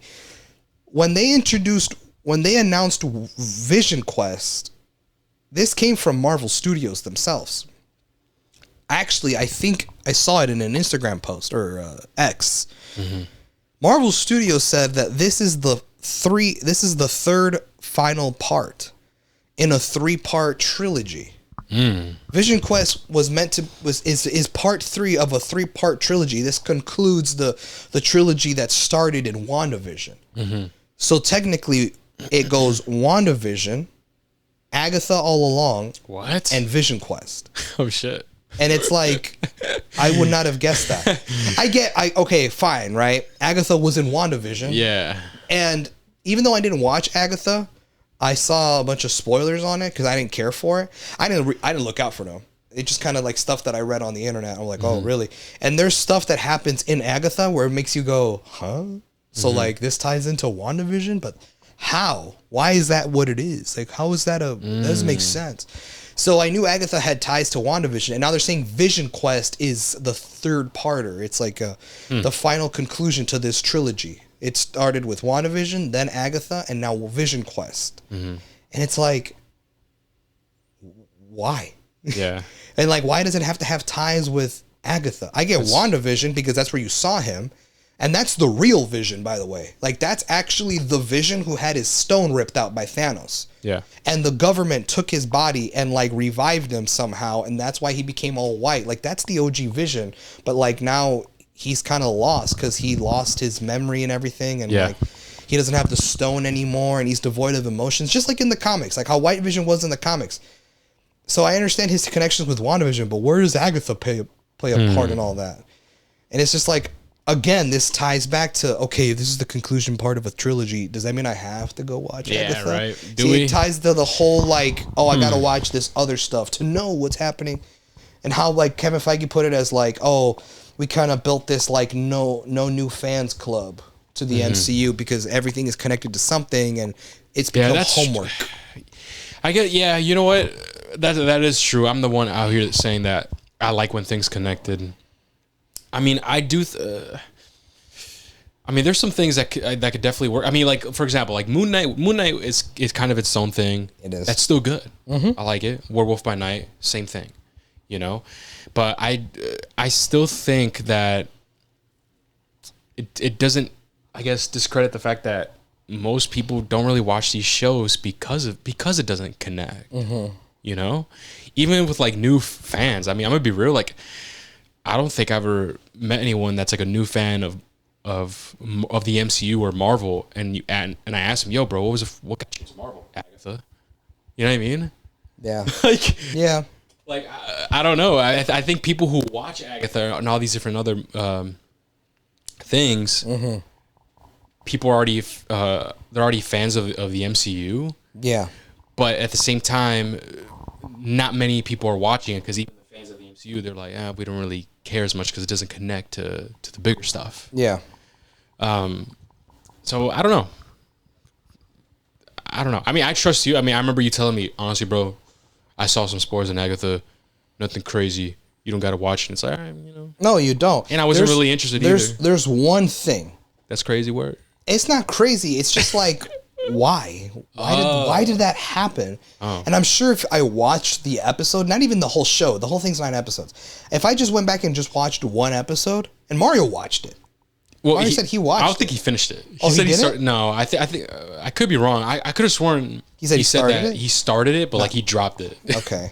No, because I give him props though. He was he gave it a shot. Yeah, and I remember there was a spoiler that I saw of like something happening, and I'm like, how is that possible? How are they going to explain that this is a thing now? And I'm sure if I watch the episode, I'm sure the episode will explain how it happened. Yeah. But a part of me just makes me think like, what are the writers thinking about? Like the writers are making leaps, and it's like, I don't get why you did that thing. And for anyone who's seen Agatha, it has to do with. You want me to tell you? Do you care about spoilers? What about the people listening? They might just respect them. Respect it. Yeah.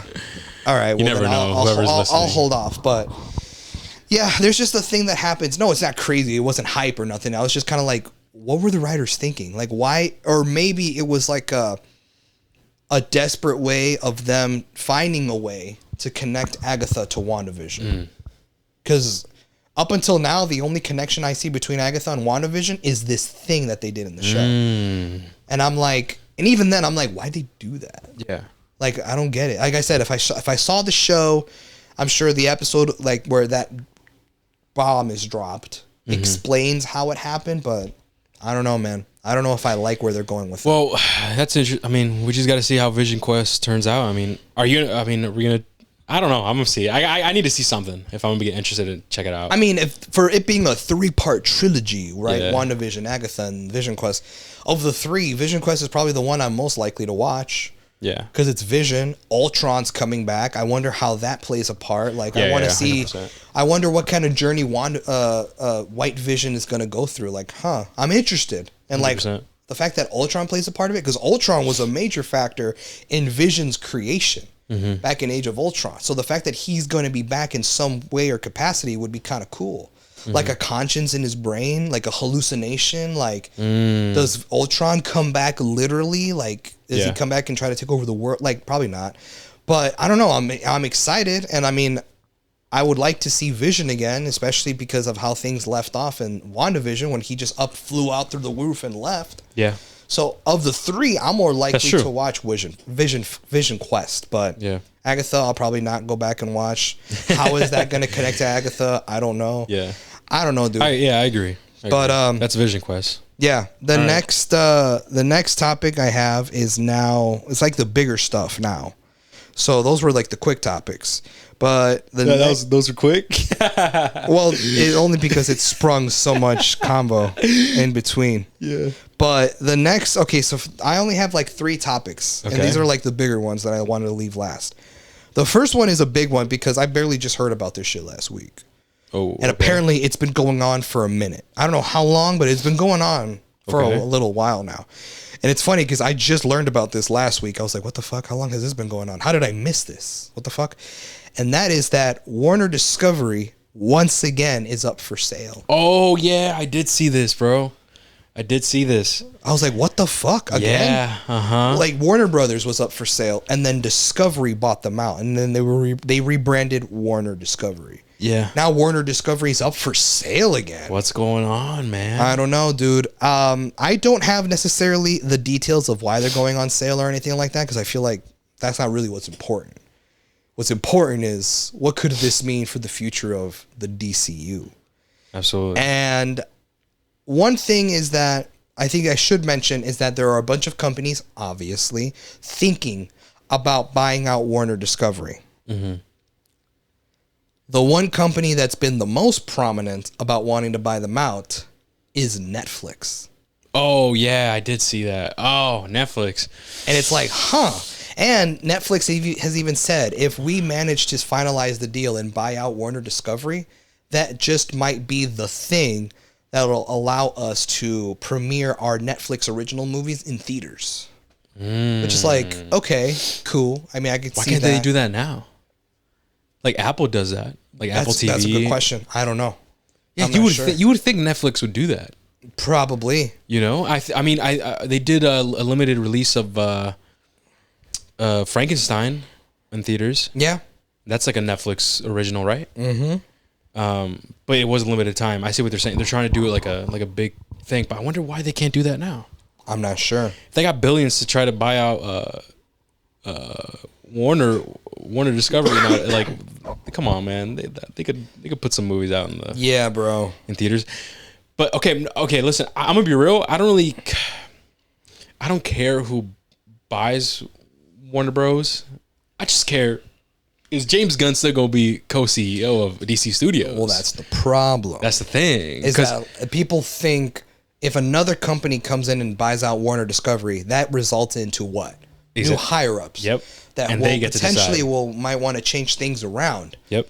And what a lot of fans are worried is that whoever ends up buying Warner Discovery now might meddle with what's going on in the DC universe. Yeah. And that's fucked because I would argue that the new DCU We just started, bro. just started.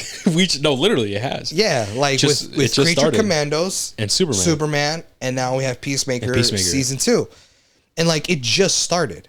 And now there's potential that the company is going to get bought out by another company and these higher ups are going to like meddle and fuck around with that shit. Yeah. Because I saw that there was an interview, and this is the thing that prompted me to look into it.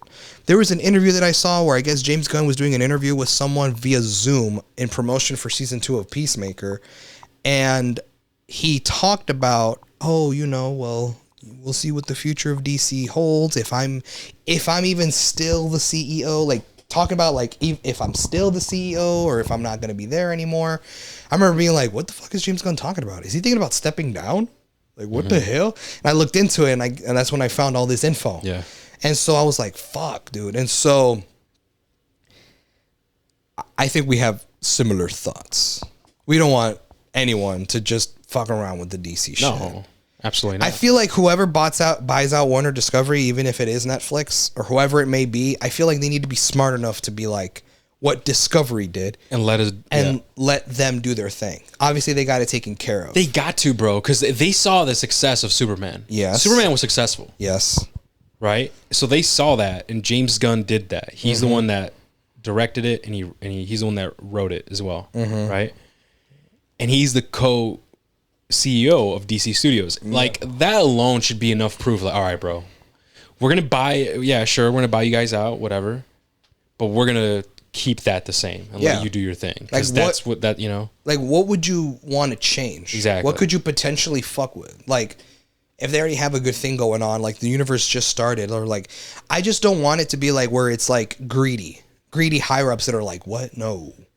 Dude, we gotta err on the safe side. DC has to be more like the MCU. Yeah. We gotta pump out this content. We gotta put out all no these unique shit. No a rated R we got to Swamp cater. Thing, we right? Got, we got Swamp Thing was rated R. We got to cater to more like family friendly shit, PG-13 shit, so that more people can. No watch more it. Inappropriate, crazy jokes that we see in Peacemaker. Yeah. Dang, no, that would suck. Exactly. Bro. That's what a lot of people are scared of. Is that if they change, will the new higher ups who come in when this buyout happens, will they end up fucking around with that shit? Knock on wood, bro. Yeah. Could they fuck around with Matt Reeves' Batman universe? That's true. Maybe the higher ups are the ones who are like, fuck all this nonsense. Robert Pattinson Batman is now canon in DC. Yeah, that's true. That's scary, bro. They could. Because who writes James Gunn's paychecks? The higher ups. Yeah. So they get a say if they wanted to. Well, what if they say, man, I don't care. Matt Reeves, I don't give a fuck if the script not finished. It's coming out this year. like pushing it to rush like a movie or production or something. Yeah, that is scary, man. Yeah. Like a lot of stuff could happen with new higher ups in the I agree with I hope none of that happens, and I especially hope that none of the creativity that James Gunn's trying to bring to the DC universe isn't swept away, like the whole rated R thing, the whole like Peacemaker dark humor into some crazy shit, especially season 1 Peacemaker. Like there's some shit that I'm like, yo, what the fuck? Even the Suicide Squad movie where we see a whole ass dick, and it's crazy work. But the thing is, like, I like that it goes out of pocket like that, because at the end of the day, DC Universe and Marvel, they're obviously competing with one another, and we're looking at movies and stuff. If DC follows that same formula where it's mostly PG-13 and stuff, it's just gonna feel the same shit. What really makes DC stand out is because of that, because they're able to do like unique shit, rated R, Swamp Thing. They're able to do out of pocket like humor that's meant for adults, right? We don't really see that in the MCU. So and DC already is a lot more darker than Marvel. Yeah. So I like that about DC, and that's what makes it unique, and I hope that they keep that, because I don't want like a copy and paste situation, man. You know, like I want this unique stuff that's coming from DC right now. And dude, James Gunn, he as of right now, man, he's killing it. And I hope that whoever buys him sees that and understands that. Like, hey, this dude's killing it. Superman was a success, and he's the one that did it. We're gonna keep it. We're gonna keep the same thing. We're gonna let him do his thing. I think that's the most important thing, at least that's what I care about. Yeah. But then it makes you wonder, like, damn, why are they thinking about selling? Is Warner Bros. Really in shambles? I don't know. That's the thing. I didn't look into all that. Yeah, I know, but it just makes you question, like, are they not making money? Was Superman not that much of a success that they were expecting? Well, if you're gonna look at it as a whole company, I feel like them putting all their chips on Superman is kind of a dumb move because they have other shit. That's true, but like with Harry Potter, like what's going on with Harry Potter? Like that just that's still filming. Like that doesn't come out till next year. So I don't know. To me, it was just kind of like too soon. I feel like it was just yesterday we recorded that HRV pod talking about how they got bought out and like the DC slate and all that shit. Yeah. It's only been a few short years since then. And now they're on sale again. It's like, why? Like that's the thing is that I'm not sure. I think this Harry Potter show then might be like the deciding factor to see how well it does. Maybe, bro. Cuz like if it flops, cuz we haven't had a Harry Potter since the old movies. And like I guess the other, or technically, if we're going to talk about media, the Hogwarts Legacy, or right? the Fantastic Beasts movies. Yeah, exactly. But I heard that didn't do as well. So now they're rebooting the Harry Potter universe, or not? Is it a reboot? Well, yeah, I guess it is. It's a complete reboot. Yeah. Like all the OG actors are recast. They're all kids again. They're going to start again and from all over. And they're doing the Percy Jackson thing for Disney Plus, where every season will be a new book. Right. So season 2 is going to be Chamber of Secrets. Season 3 is going to be Prisoner of Azkaban. And here's the thing: those Harry Potter movies, I would argue, man, has made Warner Bros. So much money. Yeah, absolutely. That right. So now they're like, okay, this is it. We're going to do it again. Yeah. We're going to try again. And I think that will be the deciding factor. If it flops hard and they're like, yeah, we can't. Because I already know, bro, they're planning it on doing it for like so many seasons. They're basically what they did with the movies. They want them to grow up and for the new generation. Like, I already see what they're trying to do. Yeah. And like milk the fuck out of it. But if the first season's trash, right? And they're not making in the money, they're not bringing in the viewers, then I think that's be like, yo, that's crazy work. Harry Potter is one of the biggest IPs that Warner Bros. Owns. And if it's flopping, maybe it's best we should sell, man. Fuck it. You know? I think that might be the deciding. What else does Warner Bros. Own? Do they do Looney Tunes? Looney Tunes. DC. Do they own Mortal Kombat? They own Mortal Kombat as far as the games. Mortal Kombat movie. Well, games, movies, TV shows, like anything Mortal Kombat related, they own. Do they own Lord of the Rings? Is that them, Warner Bros? That's a good question. Let me find that out. I can't remember. I'm gonna be honest. If they own the Lord of the Rings IP. No, Warner Brothers does not them. own. No, they don't. Then can you look up like what do they own? Like what IPs do they own? I feel like their big hitters is DC and Harry Potter. At least that's what I could think of, man. Those are like the big hitters. And like Looney Tunes, sure, but like when was the last Looney Tunes movie that we got? I don't know. What IPs does Warner Bros. Own? I don't know why Google. Yeah, the Google AI shit. Google keeps autocorrecting to iOS. Okay, here we go. Looney Tunes. Okay. Cartoon Network. They shut that down. Cartoon Network? Was it? They shut it down. What the fuck? I'm pretty sure they did. I could fact check that real Castle Rock Entertainment. Yeah, I'm not sure what that is. Flagship Entertainment. Not sure what that. Hanna-Barbera. They own Hanna-Barbera. Oh, okay. That's like the cartoons. The yeah. Scooby-Doo, Flintstones, the Jetsons. That's Hanna-Barbera. Monsterverse. So like Godzilla, King that's right. Kong and shit. New Line Cinema. Oh, okay. New Line Cinema. Okay. Yeah. That's there's some big ones. Oh, they do own Lord of the Rings. They do. Okay, I fucking knew it. They do own that's another. Okay, then I would Lord argue, of the Rings, Batman. That's a good IP. That's a really big IP. Warner Bros. Family Entertainment, which includes Looney Tunes and all that stuff. Iconic film franchises like Oh, never mind. I guess the Cartoon Network website shut down. bruh. So, film and television. Warner Bros. Owns DC Comics, Harry Potter, HBO/Max, Cartoon Network, Warner Bros. Television, which is a large library of shows including Friends, The Big Bang Theory, Supernatural, and many classic sitcoms. Other television networks like CNN, HGTV, TNT, and TBS. As far as video games, they own Mortal Kombat, the Batman Arkham games, Midway Games, and other studios like NetherRealms and Rocksteady. Other IPs include Rooster Teeth and the Conjuring universe. Oh wow, they own the Conjuring. Oh wow. Yeah, and bro. Again, did that movie flop? The recent Conjuring? I'm not sure. Remember. As far as money wise, I don't know how much it made. I just know I wasn't a fan of it. But yeah, dude. Okay, you know what? They got a pretty good arsenal. I ain't gonna lie. Yeah. So what the fuck? Why are they trying to sell? I don't know, bro. They're not raking in money then. I don't know. Or I don't. But now the problem is know. if that's the reason, they're not raking in money, then that could open up a problem where the new higher ups will come in and be like, listen, like let's say they get bought out. Let's say Netflix is the one that buys them out, right? Yeah. Well, Netflix could come in and be like, well, listen, y'all went on sale because y'all weren't raking money. Clearly, y'all are doing something wrong. So we're going to change up the strategy to make money. That's true. And what if, in doing so, they meddle with all the DC shit?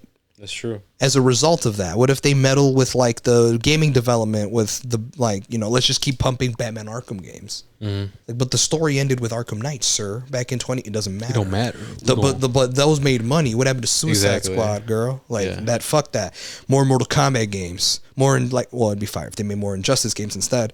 But like, what if they were just like, man, how we gonna have a DC universe? Y'all don't even have a Batman cast yet. Mm-hmm. Here's this Batman. Fuck it, fuse them. And people love him. People already love him. Robert Pattinson is this universe's Batman. Like they could come in and change up a bunch of shit, and James Gunn and Peter Safran can't really do anything because they're the big bosses. They're the higher ups. They answer to them when it comes to, the hierarchy of whatever you want to call it. It's like the hierarchy of power has now changed, bro. In the Warner Bros. That's so fucking funny. That's so funny. You know what's funny, bro? This is off topic, but I saw that The Rock posted a picture of him and the cast of Jumanji because they're making the new one finally. Oh, okay. They're making the third Jumanji movie. And he posted a picture of all of them. Jack Black, The Rock, Jack Black, Kevin Hart, Karen Gillan in their suits, like the costumes from the Jumanji movies. And it's a set photo, and like the caption was something like, "Oh, like I'm super happy to be back to be, making the next Jumanji movie." And I'm excited because I love the first two Jumanji movies; those are really good. But I saw someone retweet it and go, something. I'm paraphrasing. I forget the exact quote, but it was something like, "The Rock is back doing his old roles after his Oscar bait movie bombed." Because of Smashing Machine, the A24 film. Yeah. Oh man, I heard it was good though. I heard mixed things. Really? I heard mixed reactions to the movie. I heard it was good. I heard he was good in the movie. I still want to check it out. I heard like his acting and like all that was really good, but like the movie wasn't focused as far as plot. Like you would think you would be seeing this UFC fighter's life and shit. Yeah. And like his rise and fall or whatever, but it focuses more on like his relationship with Emily Blunt's character, the girlfriend, and like all that shit. It's not focused from what I've heard. But yeah, so Warner Brothers, bro, I don't know. DC Studios could be in potential meddling if higher ups come into the picture. Yeah. And I don't know how I feel about that, bro. Yeah, it is scary. I like what you said. Like no, literally, the new DC universe, the DC universe just started, man. It just started, and so far, pun intended, things are looking up. Mm-hmm. Superman's looking up. Like everything's looking up for the DC universe as of right now, and I just wanted to keep it that way. Mm-hmm. Like I don't want like to these corporate motherfuckers just to mess everything up. Yeah. And it's like, dude, no, we got to start all over. Yeah. It's like, come on, like it's been so many years, man. Mm-hmm. Mm-hmm. But no, I do have a feeling though. I do have a feeling because how successful DC is. Yeah. that maybe the higher ups, whoever do buy them, they'll probably like, you know what, we'll let you do your own thing. Hopefully, right? Exactly. We never know. But I do think that Harry Potter might be like one of the deciding factors if like, all right, bro, it flopped, you know, maybe we should sell. Yeah. Or something. Because imagine if it did. Mm-hmm. We'll see. Do we know like a release date for that? It comes out sometime next year. Okay. I believe they're still filming, but yeah, it comes out sometime next year. I saw set photos. You gonna check it out? Fuck it. It's Harry Potter, man. I'll check it out. I'll give that a shot over some basic ass MCU bullshit like Agatha or whatever. I'll check it out. Speaking of shows that I saw the Welcome to Derry was really good. I heard it's getting good reviews. I haven't checked it out yet. I haven't either. Fuck. I heard it's good though. Gotta check it out. Yeah. But okay. So yeah, that's Warner Bros. And another potential buyer. I mean, dude, they just got bought out like a couple years ago. I know. Like, it wasn't even that long. So that's what I'm saying. So it's like, why are they doing it? That's interesting. All right. I don't know, man. But we'll see. I guess if you want to stay on the topic of DC, bro, some big news came out a couple of weeks ago. I don't know if it was last week or the week before. It was relatively recent. But it was actually, let me first say, a while ago. It was announced by James Gunn that the sequel to Superman is being worked on. And it is officially titled Man of Tomorrow. Man of Tomorrow. And we know that in the movie, we're going to see the obvious return of Superman, and we're also going to see the return of Lex Luthor. Yeah. And when it was introduced, when the news was introduced to us, James Gunn provided like little artwork that along with the introduction, and we see Superman and Lex Luthor together, but Lex Luthor is rocking the mech suit that he uses that like in the comics to use to fight against Superman. That big ass robot mech suit that he wears and shit. So that sparked a lot of hype. That's really cool. And it prompted a lot of people to make theories of what the movie could be about. And a lot of people theorized that Man of Tomorrow might be about Superman and Lex Luthor working together to fight a bigger threat. I saw that. And it was recently confirmed that that is what the plot of the movie is, and that the bigger threat that they were both fighting against in Man of Tomorrow will be Brainiac. Yeah. Yeah. I remember because I think James Gunn shared a picture of the script of Man of Tomorrow, and it had a picture of a green brain. Yeah, of like a brain or something. And it's like, all right, come on. That's obvious. And they just confirmed that Superman and Lex Luthor were going to team up and stuff. So, damn, Brainiac, off rip. Which, come on, man. Didn't we call it out, though? It was like, yo, if we're going to talk about big bads, bro, it's going to be Brainiac. Like, I'm pretty sure we talked about that in the pod before. Yeah. So, it kind of makes sense. All right, cool. Let's see how that goes, man. Holy shit, Brainiac. My only thing is that I think the movie's slated to come out, what is it, 2027? I think so. So it's like 2 years? Because next year is Supergirl.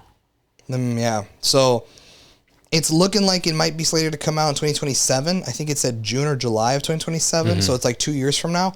My only thing is that is Brainiac, shouldn't it... My thing is like, okay, it's cool, right? But Brainiac being introduced this early on in the universe seems kind of like crazy to me. Yeah, I know you're going to say that because I kind of felt the same way. It's like another Batman v Superman situation where like the second movie they bring in Doomsday. And it's like, yo, what the fuck's going on? And I'm like, whoa. So Brainiac is already off rip, bro. And it makes me think like, well, Brainiac is OP as fuck. Yeah. Could Superman and Lex Luthor alone take on Brainiac like that? I would have thought Brainiac would have been like a good Justice League antagonist. Oh yeah, 100%. But the thing is that with the problems of them not even knowing who the fuck to cast as Batman yet, no script is written for Brave and the Bold. They're thinking about writing a Wonder Woman movie, but that probably hasn't started writing or anything like that. James Gunn's whole rule of we don't cast actors until the script is ready, so Wonder Woman is not cast yet. Could it be, okay, what if... Because the movies that for sure are going to be out by then, even shows, like Lanterns. Yeah, Lanterns that'll be out. Lanterns will be out already. And I'm assuming that's where Lanterns are going to find Brainiac, because it's like it's a universal threat type thing, right? So that's what's going to happen. Man of Tomorrow, what if it's a situation where it's like an Infinity War where they lose? And then that's where it's like, oh shit, no way, they fucking lost. Because obviously, right? Because it's just Superman and the Justice Gang. Like, Yeah. And that's when maybe the Justice League will form to defeat Brainiac. That would be cool. I don't know. That's really all I could think To of. me, it's just like, damn, I'm surprised James Gunn I know. is finished writing a script for the Superman sequel where he was fine bringing in Brainiac this early on. It's like, damn. I thought we were gonna go against the Authority, man, or something. Remember the Authority movie? Or maybe What happened to that? I remember a couple months ago, James Gunn himself said that they actually cut a movie. They said that the script wasn't good, and so they said, we're abandoning the project. Yeah, we had talked about that. Yeah, I remember we was talking about it. So I forgot what predictions were. Maybe it was that Authority movie that they scrapped or something. But yeah, I do agree with you. I think it might be too soon, because I would argue, Brainiac is a Justice League level threat, man. Yeah, that's what I'm saying. And I'm gonna be real. I want the Justice League, bro. I don't want the Justice Gang. Like, Yeah, exactly. Exactly. You know what I mean? Like, I don't want the Justice And Gang. also, holy shit, we're getting the Superman sequel in 2 fucking years, bro. Less than 2 years, I guess a year and a half now. But fuck, dude, less than 2 years, we're already getting a sequel. And like, we still haven't gotten Batman. Yeah. Not Robert Pattinson Batman. I'm not gonna make that joke. Oh, we waited so long for that sequel. No. I'm talking about the DCU Batman, bro. I'm talking about the Brave and the Bold. Like, we still don't even have that. Yeah, what's going on there? And my thing is, like, James Gunn is co-CEO. Like, he's overlooking all this shit, bro. Like, is Brody fine that his Superman trilogy is moving forward and chugging along and it's getting made, but he's cool that the other heroes are getting neglected? Yeah. I don't know, man. I'm starting to err on the side of, like, I'm sick of waiting. I'm sick of wasting time. Like, is it really that hard to write a Batman script, bro? Like, what the fuck? Like, I think the frustration is before we should get a Superman sequel, and that has to do with Brainiac or whatever, we should have the other main heroes established. At least the Trinity. Yeah, that's at what least I'm saying. Wonder Woman and Batman. Yes, I agree. But because that's not happening, it does feel like, okay, what's going on here? Yeah, man. I don't know. To me, I can only think of what we said before. Hey, man, just trust James Gunn. I know, and it's like, I still want to, and don't get me wrong, I haven't changed. Like, I still do trust him, but damn, I have to admit that even bro's got flaws of his own. Like, we should have gotten Batman done already. You know what I mean? Like, he said he wanted the Brave and the Bold to be the movie, and that Damian Wayne was going to be in it. Immediately, we questioned that. We said, okay, if Damian Wayne's going to get introduced, bruh, that means Nightwing has already had his journey, his Robin arc, his growth and everything, and he's out there. Yeah. Jason Todd probably already existed, has his arc, probably died. Maybe he's not back yet. Maybe Red Hood is still yet to be set up, but he clearly already happened. And maybe even Tim Drake. Because, like, technically Damian's the 4th Robin, unless the movies want to neglect him and not have a Tim Drake Robin, which, I don't know. I know Tim Drake has a relationship with Barbara Gordon, so it's like, how could you not have him in the picture? So, but I don't know. It's like, when he said, oh, Damian Wayne's going to be the Robin, it's like, damn, so that means the other 3 Robins already, like, they're already going to be out there. Like, Dick Grayson might just be Nightwing when we get introduced to him. And it's like, damn, I would have liked to have seen him grow into Nightwing. And I would have liked to have seen Jason Todd actually die. Like, you know what I mean? Yeah. So, okay, it's one thing to be like, damn, like, we're just going to jump. It's kind of like with the Superman thing. Like, we're just going to jump right into the Batman story. Like, we're not going to see his origin and all that. Like, he already had his Robin since whatever. Cool. All right. Yeah. Fine. But no script, no update on the movie. They don't know what story to write. They don't know what actor's going to be playing them. And, like, Andy Muschietti, who directed The Flash, was confirmed that he was going to be directing the Brave and the Bold movie. I believe he's also somewhat involved in Welcome to Derry, because he also worked on those It movies. Okay. He directed the first 2 It's. Oh, wow. Okay. Right? And I believe he's a producer or something on Welcome to Derry. So in a recent interview, someone tried asking him, like, bro, can you give us anything? And he said that he was still involved, but, like, you know, it's still being worked on. Like, that's all I can really say. And it's like, we're getting no answers, bro. So I don't know, dude. This is feeling more like me seeing Superman with not a single Batman, not a single Wonder Woman in this universe. Like, it makes me feel like I'm watching old school Marvel movies. Because, you know, like the whole thing where like Sony owns Spider-Man, 20th Century Fox owns Fantastic Four and X-Men. And because these studios owned these heroes, they couldn't cross over legally because the contracts and the rights. Yeah, it does feel that way. I feel like I'm watching a Superman movie where his rights were sold to another studio and he's not allowed to cross over with any other heroes. Yeah. That's what it feels like, because I'm like, bro, where is everyone? Or what? Oh, wait, Hoff, let me ask you this. Okay. What if in Man of Tomorrow, that's where we see Batman? Ooh, what do you think about that? Where like he pulls up. Sounds like you need a hand. It's like, who the fuck? And it's just Batman just pulls up. Yeah, that would be really bad. like a Batman v Superman situation. Oh, yeah. That would be terrible. That'd be really bad. First of all, you're repeating the same mistake Batman v Superman did. Yeah. And also, you're already marketing this movie as a buddy team up between Superman and Lex Luthor, and now you're just gonna throw Batman in there just cause. If anything, I swear to God, like, I'm gonna be real, bro. If they defeat Brainiac in Man of Tomorrow and that's it, it's like another Tuesday. And that's it. That concludes Brainiac. I'm gonna be pissed, bro. I'm telling you. What do you think about that? That's what I'm saying. Bro. I'm gonna be real, bro. I'm saying Brainiac is super fucking. If they just OP. wrap it up in that one movie, it's like, all right, dude. Bro, what are we doing here? Bro, I'm telling you, it's like it's super. He's OP as fuck. Yeah. And he's already getting introduced this early on in the universe. Yeah. And not that I have anything against Lex Luthor and Superman teaming up. In fact, that's fire. Because they don't like each other, they're rivals, they are antagonists, like they don't, but they have to work together to fight a bigger threat. That's cool. But for Brainiac, bro, I would have expected the Justice League to pull up. But that's the problem, is that you can't have a Justice League because there's no Batman, Wonder Woman established yet. We have Green Lantern, he could be part of the Justice League. We have not seen a live action Justice League where Green Lantern's part of the team. So that's a cool new addition, and it's gonna be Hal Jordan. Yeah. Because not Hal Jordan. It's gonna be John Stewart. My bad.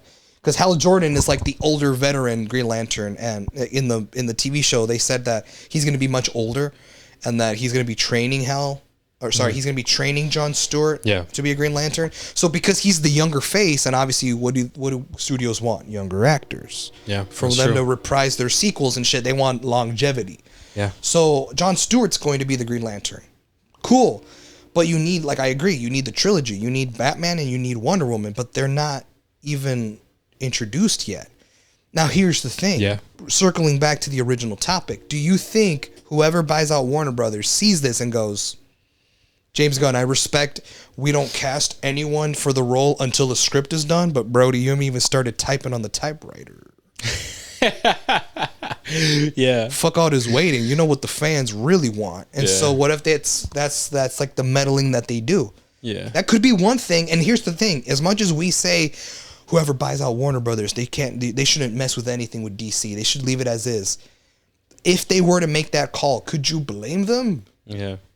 It's like putting pressure on. Yeah. It's like, well, James Gunn, it sucks to suck, bro, but we got you nothing. did keep us waiting. I mean, we don't have a single our introduction to the DCU Batman officially was in Creature Commandos, and it was the shot of Batman on the roof, that silhouette thing. That's actually Batman. That's the DCU Batman. Yeah. But they purposely kept him as a silhouette because they didn't want to commit to an official Batman suit, an official look, an official actor. Yeah. They didn't cast a voice role. No one voice acted him. They kept it very vague. It was just a silhouette on the roof. It was cool. Whoa, it's Batman. He exists in this universe. He's established. No origin story. We're just going to jump right in. But that was it. That was it. And I get it. Like, the whole thing where James Gunn is like, oh, we don't cast actors for the role until the script is ready. Because until the script is done, then we know exactly what kind of actor we're looking for to fit the role that we have for the story we want to. I get it. But, like, there's no progress being made with the Batman movie. So like, dude, bro finished the script, at least the rough draft, I'm assuming, right? The first, second draft, whatever. At least a draft of the Superman sequel before we even got a draft of a Batman movie. Yeah. To me, that's fucking wild. Now, is James Gunn purposely not neglecting Batman? One could say, is he purposely like, we're not going to touch Batman right now. We're going to keep holding off because Matt Reeves is finally going to start filming his Batman movie, and that's going to come out. So I'd rather establish my Batman after his so that people don't get confused that there's two different Batman. That could be it. If that's it, though. That could be it. No, then okay, fine. But the problem is you're going to make us wait longer because Batman comes out in 2027. Yeah. No. So what are you trying to say? That DCU Batman's going to be introduced in 2028, bro? That is crazy work. And Batman and Superman Man of Tomorrow would have already come out by then. It's like, what the fuck? And like he announced Brave the Bold when he took reins of DC Studios back in what, 2023? Yeah. Was it? And it's just for that Batman to come in fruition in 2028. Yeah, bro. Crazy work. Yeah, and he introduced the Waller TV show. He introduced Booster Gold. He introduced a bunch of shit. The Authority and all these other shows, the Paradise Lost, and we have gotten no updates on half the shit he announced, bro. He announced 10 projects. And you know what's crazy? It's like this is he said himself, this is half of the slate. Yeah. Or like a portion of the slate. This is not even the full slate of gods and monsters. Yeah, bro. that's what he said. Isn't that crazy? Yeah. And that's all we still don't know a bunch of shit, and it's already 2025. And like it's about to be 2026. And half the stuff that he said that was going to be in this slate is not even made. It wasn't worked on. Like there's no update. Yeah. No update on Waller, Paradise Lost, The Authority, Booster Gold, Brave and the Bold. No update on Swamp Thing. Instead, and we talked about this in another discussion pod, I forget which one, but we even said on top of him not making the shit that he announced in that original slate, bro's greenlighting movies that were never part of that slate, i.e. Clayface is filming right now. Yeah. That was nowhere near that fucking slate. But someone presented him with the pitch, showed him the script. He liked it. You know what? This is fire. And I give him props. Maybe the Clayface movie is fire. And he greenlit it. But bro said it was DCU canon. Yeah. Damn, holy shit. It's not even Elseworlds. It's DCU canon. This is canon with Superman and Peacemaker and this whole universe. And it's like, damn, motherfucker, you out here greenlighting shit that wasn't even part of your slate, bro. Like, I'm still here waiting on Batman. I'm still waiting on Waller. That show was supposed to come out.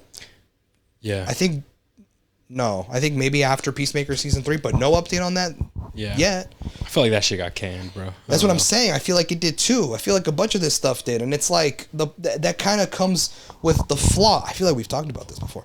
The flaw of him saying nothing gets finalized, nothing moves forward until a finished script is done.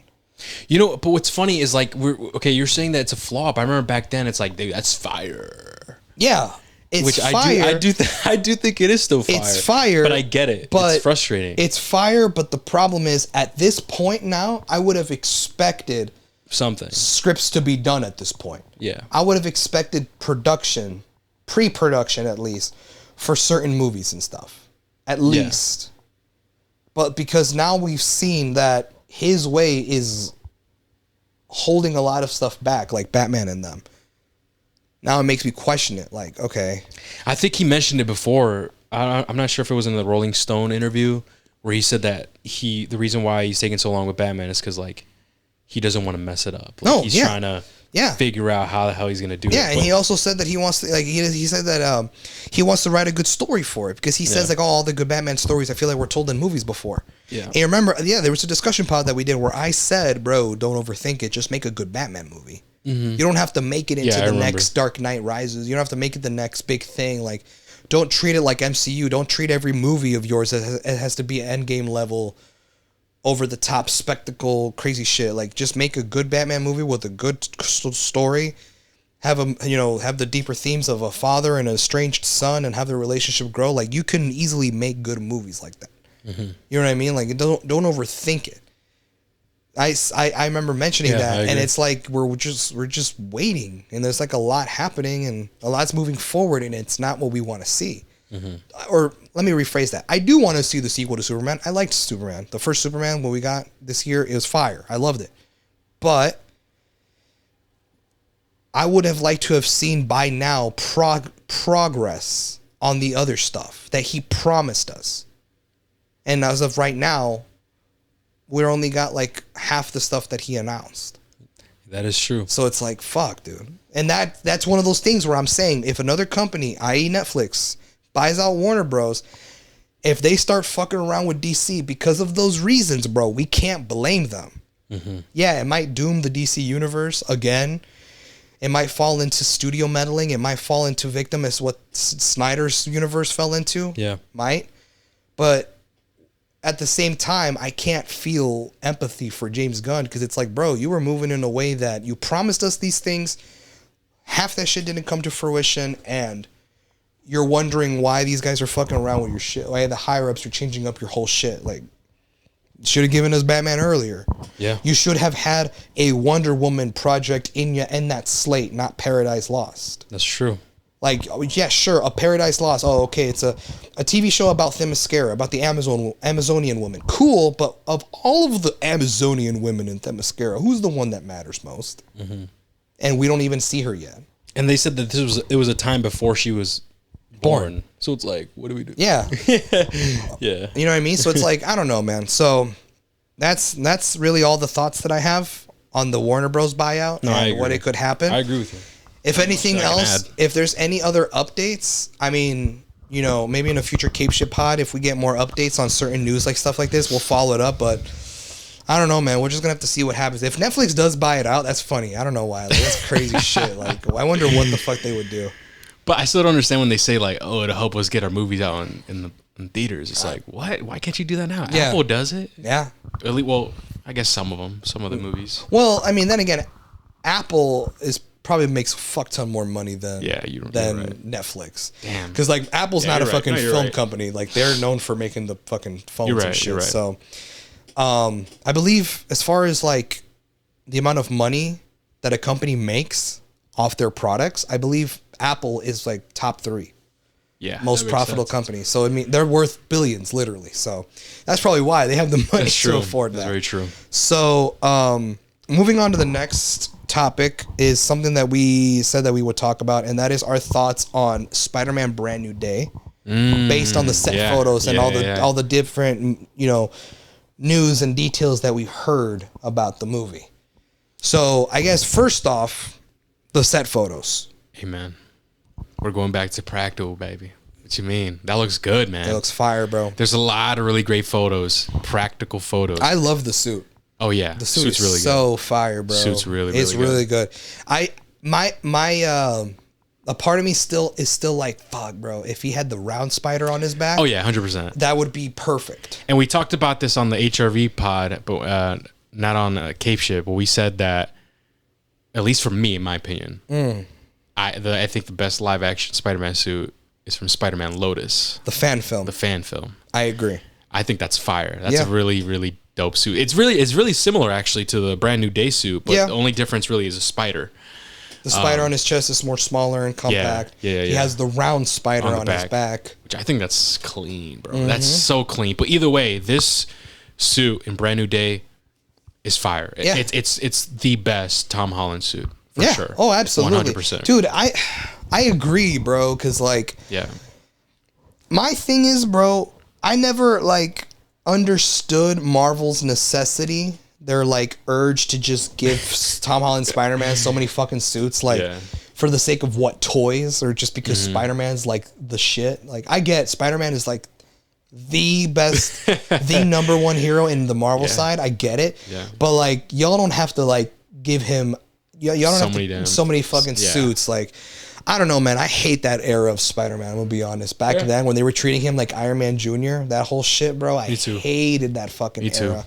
I'm so glad we're way fucking past that shit, bro. Absolutely. Because I remember when, like, the whole thing was that Iron Man was his mentor. He brought him in.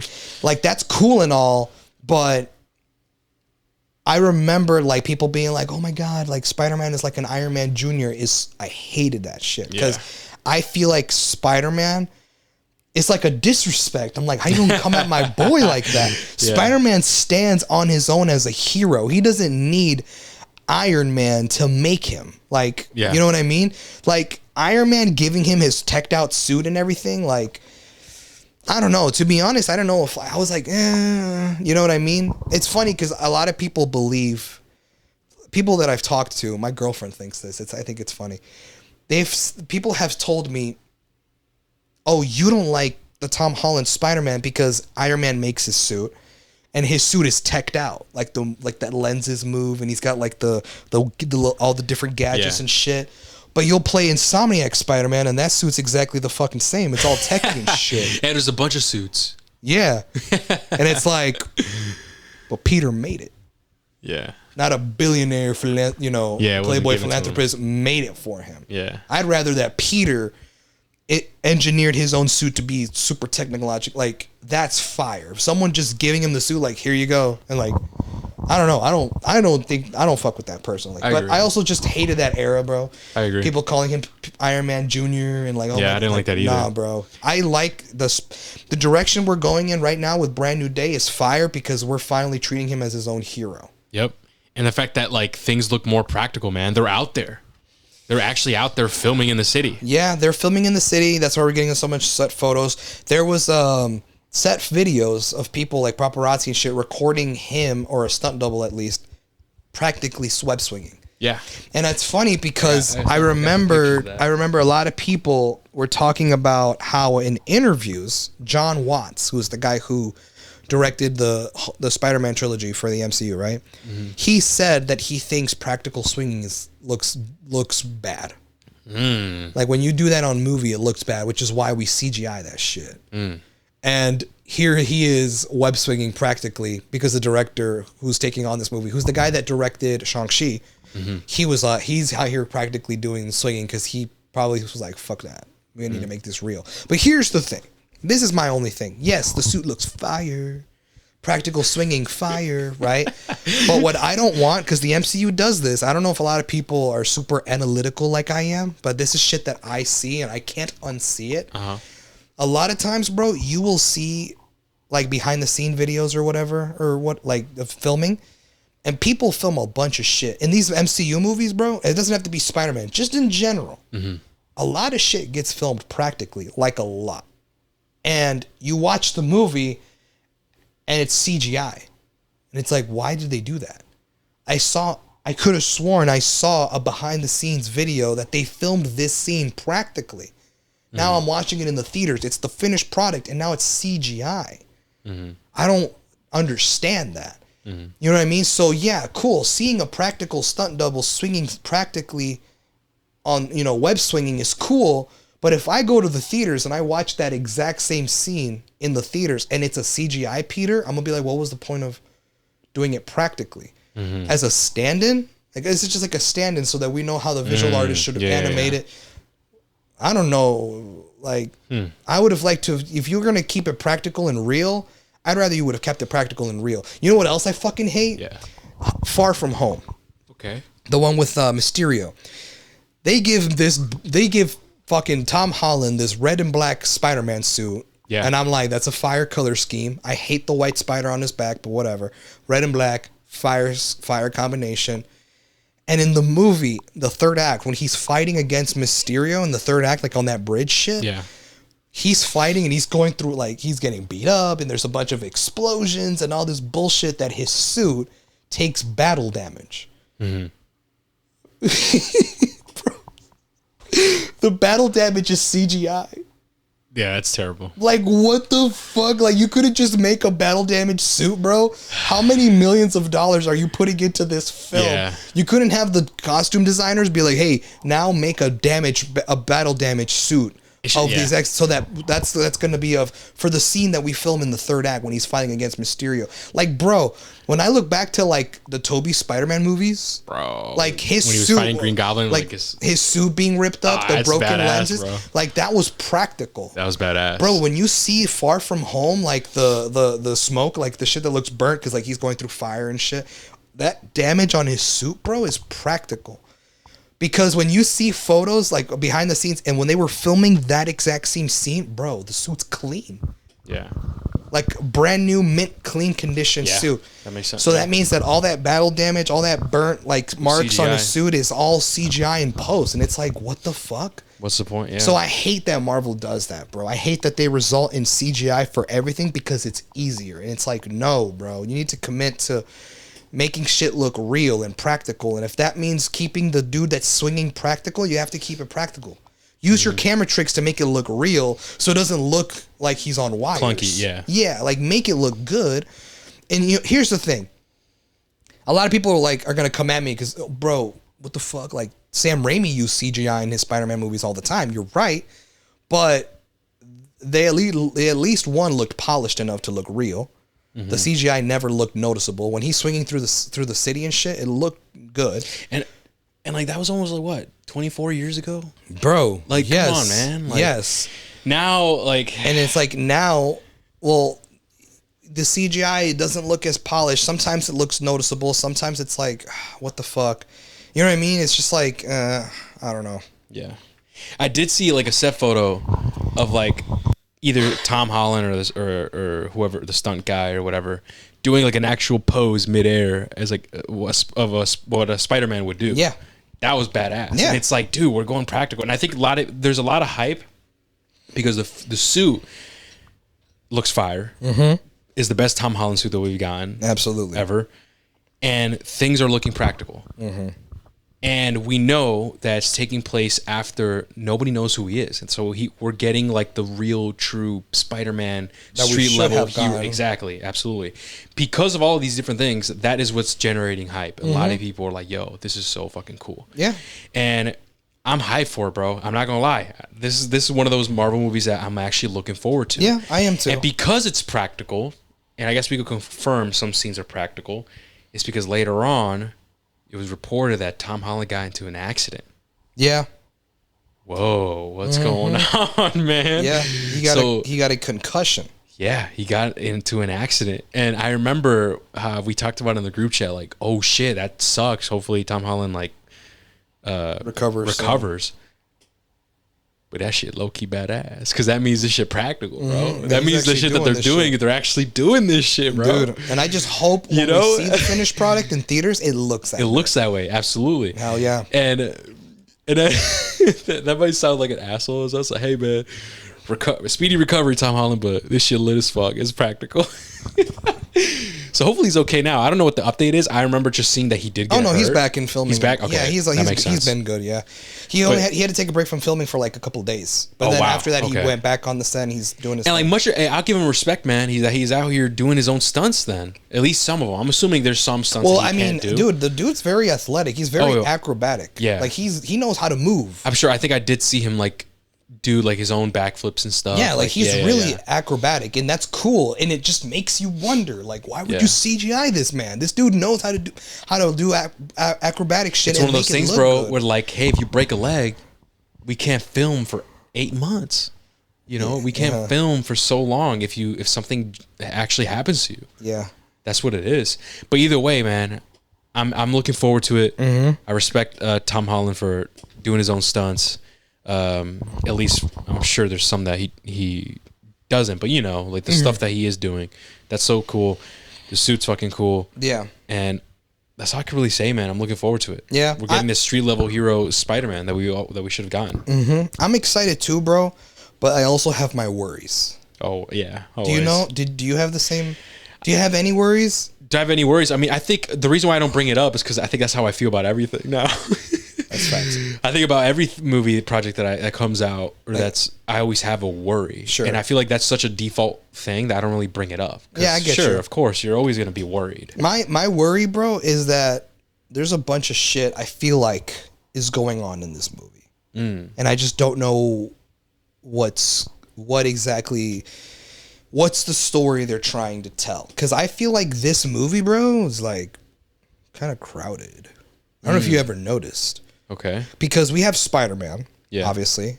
And then we recently, earlier this year, had the confirmation that Punisher is going to be in this movie. Oh, yeah, that's right. With John Bernthal. And I thought that was fire. Yeah. I'm like, oh shit, he's going to be probably the villain, probably the antagonist, right? Yeah. But then we also got word that Mark Ruffalo will be reprising his role as Bruce Banner. Oh, yeah, I did see that. And I don't know. And people are saying that we might get to see Hulk again. It's like, oh, smart Hulk, right? But a lot of people are saying we might see OG Hulk in this movie. We better. Well, here's why. Damn. Here's the theory. People are theorizing what the plot is, right? You know how Punisher's whole thing is that he kills and he goes after people who, you know, is past redemption, like there is no second chance. The whole thing the ideology thing, he clashes with Daredevil a lot, right? Yeah. People are assuming that something happens to Hulk, to Bruce, where OG Hulk comes out and he starts Hulk smashing like the OG Hulk used to do. And Punisher sees that and he's like, this guy's got to go out. And he's going to pursue Hulk, but Spider-Man has to be like, no, because behind that green monster is my friend. He's a man, and he doesn't deserve to die. And that's where the whole clash happens. But you know what's kind of funny? It's like, what the fuck Punisher going to do to the Hulk? Well, funny you say that, because I seen set photos of like big-ass trucks, bro, with weapons on them, like some death ray shit. Some death ray shit? Yes, bro. You ever seen those? The Hulk, what can you call that? I have no idea. The Hulk Buster on wheels.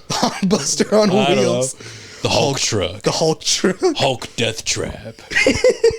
Hulk, you know what I mean? Like I'm trying to come up give with give it a fancy name. Yeah. So they're involved, right? Damn, okay. Okay, cool. I mean, three characters. Another person I did see, right? Apparently Sadie Sink. Yes, she's going to be in the movie. She was introduced a long time ago, and a lot of people thought, is that gonna be Mary Jane? Mary Jane, OG redhead. But OG a lot of people were like, no, that would be too confusing. How are you gonna have two MJs? One's Michelle Jones, the other one's Mary Jane. And technically, if you remember, Zendaya plays Michelle Jones Watson. So like Watson's already taken. So like they can't do a Mary Jane Watson. So it's actually been Black Cat? It's been rumored that she plays a character who I don't know the name. I should have it ready. She's some sort of female protege to the Punisher. Do you know anyone like that? Female, like a protege, like a sidekick to the Punisher. People are saying that that's who she plays in the movie.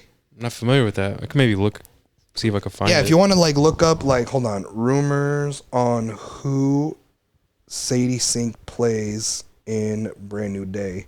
People are saying that she plays that character. We'll play. Lynn Michaels? Is that it? A former NYPD detective who became a vigilante and briefly took on the mantle of the Punisher. Yeah, that one. It's her aliases is also Lady Punisher. Yeah. Or I don't know if I could pronounce this. Diamonel. But yeah, her name is Lynn Michaels. Yeah, a lot of people are saying. At least that's all I could find about a female Punisher. A lot of people are saying it might be her, bro, because they saw pictures of her on the set, and I don't know how people thought that's who she was playing because there was pictures of her on the set, but she had like a really big coat. Which actors do to hide the suit that they're wearing underneath. I thought I'm thinking like a trench coat. No. Like, a lot that's of something actors, Punisher will wear. No, a lot of people will like actors like this. This is what I saw. This picture. Oh, I see. Yeah, like it's just a big winter coat, like a jacket. Like a big. But a lot of people jacket. do that to hide what she's wearing under because they don't want to give away who she's playing. But a lot of people are saying that she's playing that character, and it's like, okay, interesting. And then we get confirmation that Scorpion is coming back. Really, I did not see that from Homecoming. Remember Scorpion was in Homecoming, like not in his Scorpion suit, but it was Mac Gargan. Oh, okay. Yeah. And he's played by the dude. Damn, I don't remember that. He's played by Nacho from Better Call Saul. Oh, yeah. Okay. He's coming back to Brand New Day. Holy, I did not know that. Damn, you're right. Yeah, it's bro. Kind of getting packed, man. And another character is going to be in this movie. Another one? Tombstone? Yeah. And they actually casted, I don't know the actor's name, but an actual albino black actor to play Tombstone. Oh, shit. Yeah, who I guess this very same albino black actor, I forget his name, also voiced Tombstone in the first Spider-Verse movie, Into the Spider-Verse. Oh, wow. So he's going to be playing him in live action. That's really cool. But it's like, That is a lot of people, though. I'm like, there's a fuck ton of people in this movie. What are we doing? Like, why is this movie feeling crowded now? Yeah. And then the supposed return of Ned and MJ as well. And it's like, what? And then the girl from the Bear, Tina. Oh yeah, she's gonna be in it. And I think we predicted like, oh, bro, come on now. She's Puerto Rican. She's got to be playing Miles' mom. Yeah. But Kevin Feige said we can't touch Miles Morales until Sony finishes the Spider-Verse trilogy. Until after Beyond the Spider-Verse, then we can adapt Miles. So that makes sense. I don't know if it is her. Yeah. So it could be another character. So my worry is, fuck, this bitch feels crowded. And is it going to fall victim to another Spider-Man MCU movie that becomes too big, too gigantic, too... there's a word for it. I keep forgetting it. Is it just like, is it going to be too crowded? Is it going to be too much for it to handle? Like, is it going to be all over the place? Mm-hmm. That's the worry that I have. When I saw that makes sense. How many actors, bro, and how many characters are going to be in the movie, I was like, what the fuck? No, that makes sense. It's a lot of shit. That is damn. And another thing too is like the thing that kind of bothers me. This is more of a personal thing. This is not really like I just hate that like I know filming's happening. You know what I mean? I hate that they're filming the movie and like I'm here like, what the fuck is it even about? Like I don't even have a synopsis, bro. Like what the fuck? Like I need to know what the movie's about. I hate that I don't have a synopsis of the movie because if I would have had a synopsis, then I would know like, okay, then we know the main antagonist is so and so. Right. So maybe Scorpion, Tombstone, maybe there's gonna be a scene in the movie where it's like a montage of Spider-Man doing his street level shit and he comes across those villains and you know what I mean? Maybe they're just returning as like little cameos, like montages, like, oh, like a montage of him defeating Tombstone and him defeating Scorpion and maybe some other low level villains and shit. Yeah. And then that's when he comes across the big shit. Like maybe, because now that he's street level Spider-Man, he's doing like that shit. Maybe that's why. Or will all these villains, Tombstone, Scorpion, actually be working with Punisher? Like, is this a Sinister Six movie? What's the purpose of having Bruce Banner in the movie? That's true, man. Like, what role does he play? You know what I mean? So it's like, it makes you wonder, like, what's this movie really about? Mm-hmm. And now here's the even crazier part.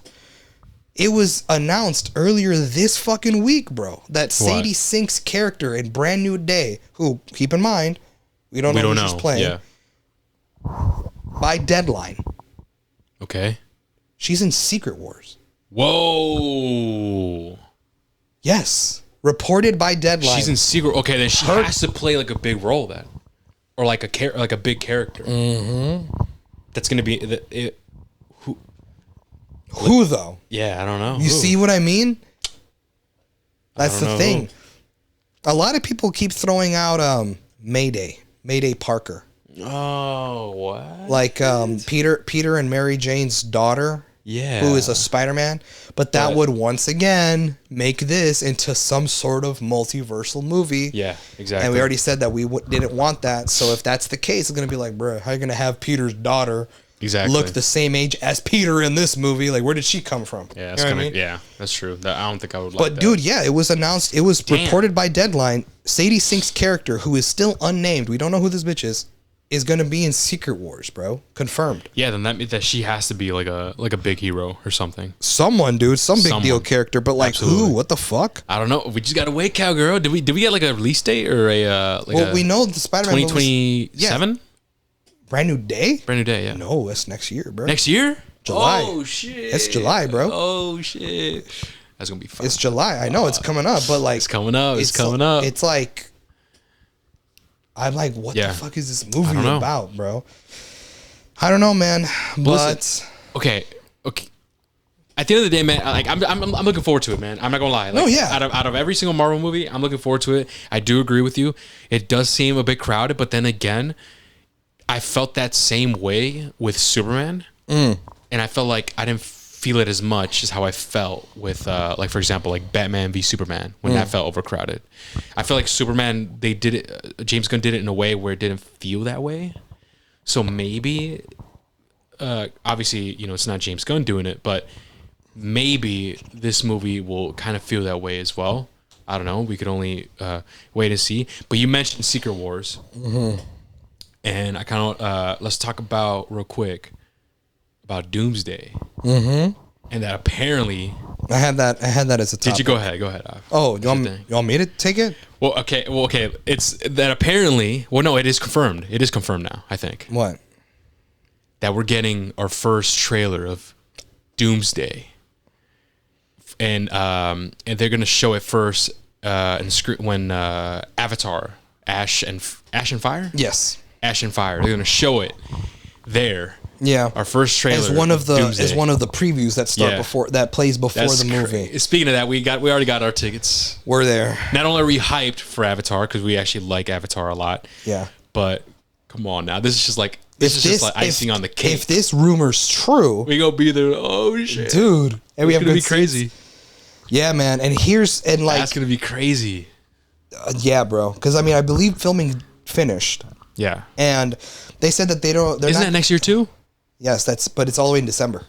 Oof. Yeah, so we're gonna have to wait like an entire year before it comes out. But I imagine we should see a little teaser now, and that's what people are saying is that it might just be a teaser. Probably, yeah. Just like a little thing, like it's just gonna show a little bit. Now, with that being said, there's been a lot of leaks this week.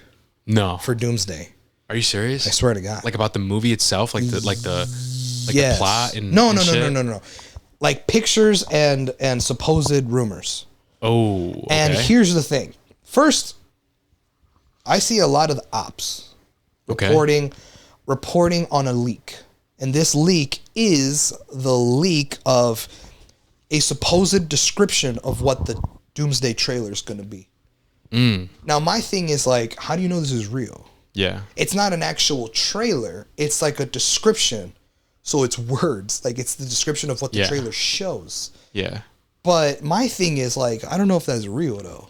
Right. I didn't even bother reading it. But the ops are making TikToks and reels about it. And I'm like, could it be real? Are they just so desperate to find any piece of news regarding Doomsday to just get numbers and likes? Yeah. You know what I mean? And I saw there's a picture going around that leaked. Okay. Of the cast. All right. Specifically the X-Men cast in Doomsday. Oh shit. Okay. And they're in their suits and they took a picture together and that got leaked. Oh, My thing is though, I don't know if it's real. You think it's like AI or something? Bro, in a world where AI has gotten really good at faking shit, like true. I can't tell. Remember a few years ago when we were making fun of AI because we would try to generate shit, and like there was that AI video of Will Smith trying to eat spaghetti and it looked like trash. Oh yeah. Look how much we've progressed from that to now. That's true. So my thing is, I don't know if these. It's real or not? I've seen them because they come up on my feed. Like the ops are reporting it, bro. And when I say the ops, I mean like the smaller people, like the ones that are like the one man show ones, not the publications, not like the bigger ones. Yeah, I'm talking about like the one man people that like do the, you know what I mean? Those guys. Yeah. And my thing is like, how the fuck are you guys reporting on these leaked photos when you don't? How do you know that's not AI? Who are your sources? What software do you run these pictures through to find out if it's not from Sora or some shit? Yeah. You know what I mean? So for me, it's like, what the fuck? And they're reporting on it and shit, and this like description of the trailer and these pictures. Bro, actually, if you want, I'm going to show you. I can show you. I could pull it up on X. Dude, it was blowing up this week that people were freaking out over leaked photos of the Doomsday set photos. Okay. But what it is, it's not set photos. It's like they were taking pictures of the actors in their suits and like it's a white background, so it looks like a photography stage. Okay. And I feel like they're just taking the pictures like the stand-ins, if that makes sense. Like here, let me pull it up. Hold on. Daredevil.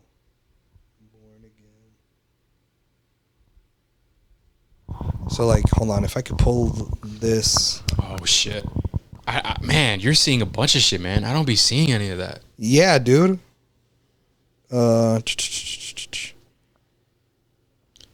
Let me see. I was just trying to look it up, guys.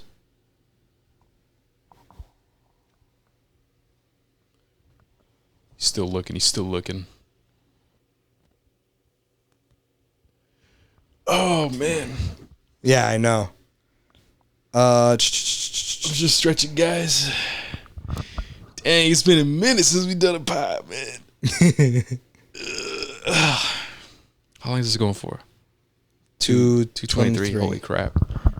I should have known. Yeah, for real. So it's set photos. Okay, about and you think it's I mean, I haven't seen anything, man. Should I look it up too? Yeah, look, like this. You find it? So, like, for example, this is just for, like, Born Again. It's just, okay, I get what you're saying. So it's just like that's fine. Yeah, it's just That's like cool. pictures of, like... That's cool. Of, like, them in their suits and, like, behind a white background. In a white background, But yeah. it's, like, it's one of those things where it's, like... You don't know if it's AI? No. Like, those are real. But it's one of those things, though, where it's, like... They take these pictures to, like, kind of, like, test it in the light. Like, it's, like, people who, like, try on the costumes and they take different pictures and stuff like that. And it's just, like, a way to kind of see, like, how does the suit look? And they take a bunch of pictures of it. Yeah. So, a lot of photos, supposedly leaked set photos for Doomsday is coming out. Leaked photos. But they all look like that. And it's like... I think these are fake, bro. Because it looks oddly familiar to those, The Daredevil to one. that Daredevil one. I did see some of those. They did pictures of a Daredevil. There's like a funny one where like he's jumping or something. I saw that. That one's funny. They Bro. have some Punisher ones. They have one where like a Punisher, he's like yelling or something. Yeah. Yeah. Like, I think those are real. Yeah, I think those are real. But, like, look, these Avenger Doomsday leaks, like, these are the photos that are going around. Let me show you. So it's this one of Doctor Strange. Oh, I see. Nah, that doesn't look real to me. My thing is, like, I feel like I've seen that this. before. Then here's Captain Marvel. I don't think those are real. Yeah, you see, this is like an old suit. Yeah. Because she wears a different suit, I believe, in the Marvels. Also, it wasn't ever reported that Captain Marvel was going to be in the movie. Yeah. This is Shang-Chi. I feel like I've seen that too. Yeah. Not ready for this one? Okay. Nah, that looks fake as fuck. That was fake as fuck. It's Tobey Maguire's Spider-Man. Spider-Man. That was Bro, no, people are reporting it, bro. People are saying, no, that one's clearly fake. That one you could tell it's people are clearly reporting fake. it like it's real, bro. Look at this shit. Hold on. I looked past clearly fake. I looked past a meme. Hold on. There's a video. I just fucking... Here it is. Look at this shit. These are all the leaked set photos of Doomsday. It's in the form of a meme, though. Look at this shit.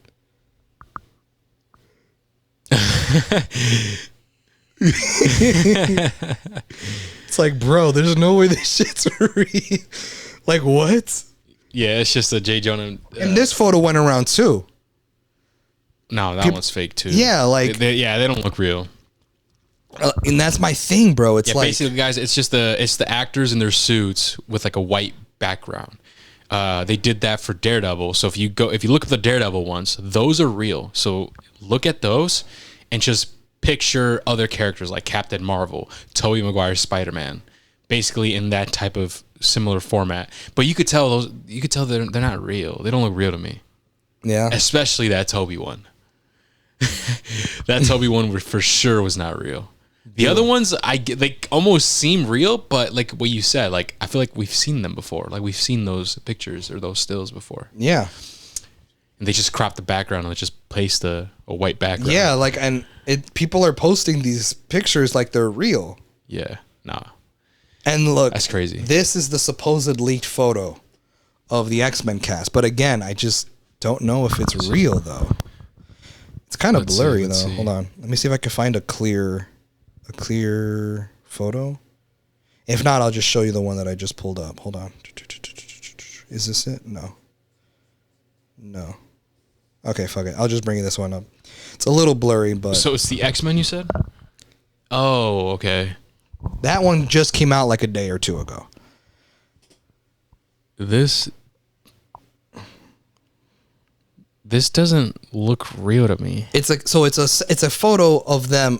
What looks like to be like the makeup place, like where they put you in front of that little mirror with all the different lights with the chairs, and it's a picture of Cyclops, Mystique, Nightcrawler, Gambit, Professor X, and Magneto in their costumes, and they all pose together to take a picture.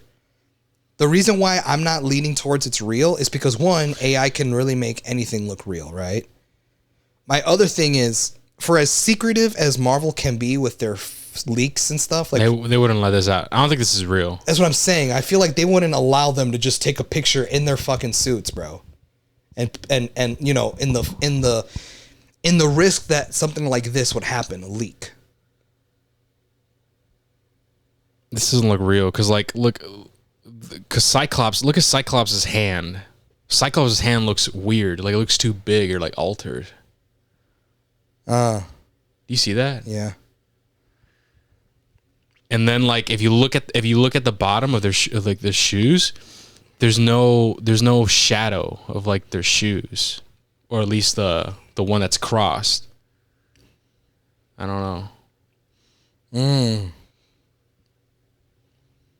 This just doesn't look real to me. It looks AI. Yeah, you see what I mean? Yeah, it looks But this AI. is all over, bro. This is And like people are reporting it, the ops and everything. Yeah, bro. I swear, like Even the big ones, like the big the big names. some of them. Oh wow.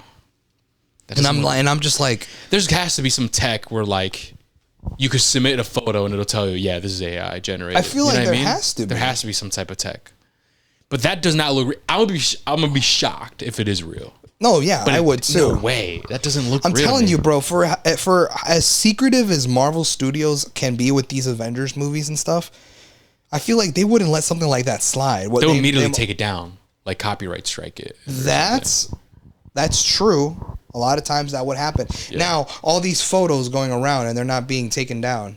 Should I be like the reveal, right? What if Disney themselves did it and they post it out there so like it's a rumor just to see how people think about what they if they fucking with the suits and shit? I wouldn't be opposed to it. They're like, fucking with the listen, suits. I think it's AI. I think so too. But if it was real, this shit looks fire. It does look good. The Cyclops suit, It the does look Magneto good. suit, Nightcrawler looks raw. But I don't know. It doesn't look real to me. To me, it doesn't bro, seem natural. Like they're all like, if you look at it, pay attention, they're all like straight, like completely straight. There's no like someone slouching a bit, like and both people that are sitting down are hitting the same pose like perfectly. Mm-hmm. I don't know. It just seems too perfect. Yeah. So, but people are reporting it. Okay. And they're supposed leaked photos, but I just don't feel like AI is crazy, man. And it's one of those things where it's like, you remember how we would always talk about, oh man, like my algorithm's fucked, bro. I'm seeing all these leaks and shit. I don't even want to see them. Now I'm to the point where it doesn't matter because it could just be AI. It could be. Yeah. Now if I see a leaked set photo, it could be AI though. It's probably not real. Scroll and it doesn't affect my day at all. Imagine if we had that for the Last of Us 2 script. People could have been like, man, it's AI. That was leaked, remember? Back then, it probably would have gone down that way. Yeah. It's like we can only know once we play the game, and when they played it, they would have been like, "Oh, it was real." That's what's happening here. Yeah. If we see that teaser to Doomsday next month before Avatar, and we see them in those suits or whatever, then it was real. Like one thing that Magneto never. Oh, I lost the photo. One thing Magneto never had in any of the movies is a beard. Mm-hmm. You notice Magneto, like Ian McKellen, had a beard. If we see Magneto in that trailer and he has a beard, that photo might be real, bro. But does the actor have a beard now? I don't know. Because what if he does, and that's how they got his face and like made him AI? You know I don't know. That's the thing. I don't know. He's grown a beard out before. Oh, okay. But I don't know if. Yeah, we'll see. I guess we'll see, man. People listening, if you guys know what we're talking about, what do you guys think? Let us know in the comments. Mm-hmm. What do you guys think about that? Mm-hmm. All right. So what's the next thing we got have? So we're actually towards the end now, but I wanted to just say regarding the Doomsday trailer, the supposed one we might get next month. I want to get your predictions. What do you think a teaser trailer for Doomsday is going to show? Or better question, what do you want it to show? Show Doom in his suit and his mask. I agree.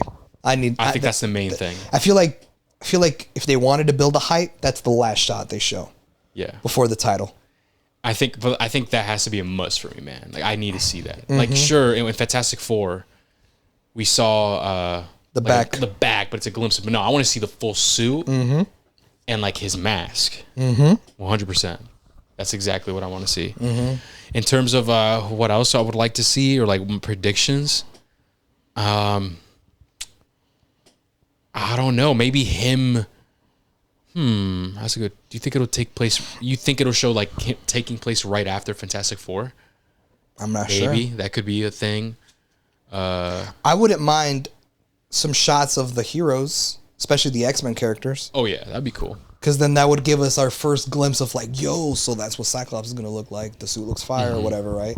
I wouldn't mind like a quick shot or like that, like they're I don't know, something like a shot of them. Yeah. In the trailer or something. Yeah. I'm not sure. Excuse me. Sorry, no, you're good. Yeah, no, I agree. I think I would like to see that. But I think the most important thing that I can't get out of my head is Doom. We got to see Doom. What about his voice? Ooh. Like what if it's a voiceover? Like what if he's narrating like a speech? Like what if he's just like saying some villain shit? Some villain shit. That'd be cool.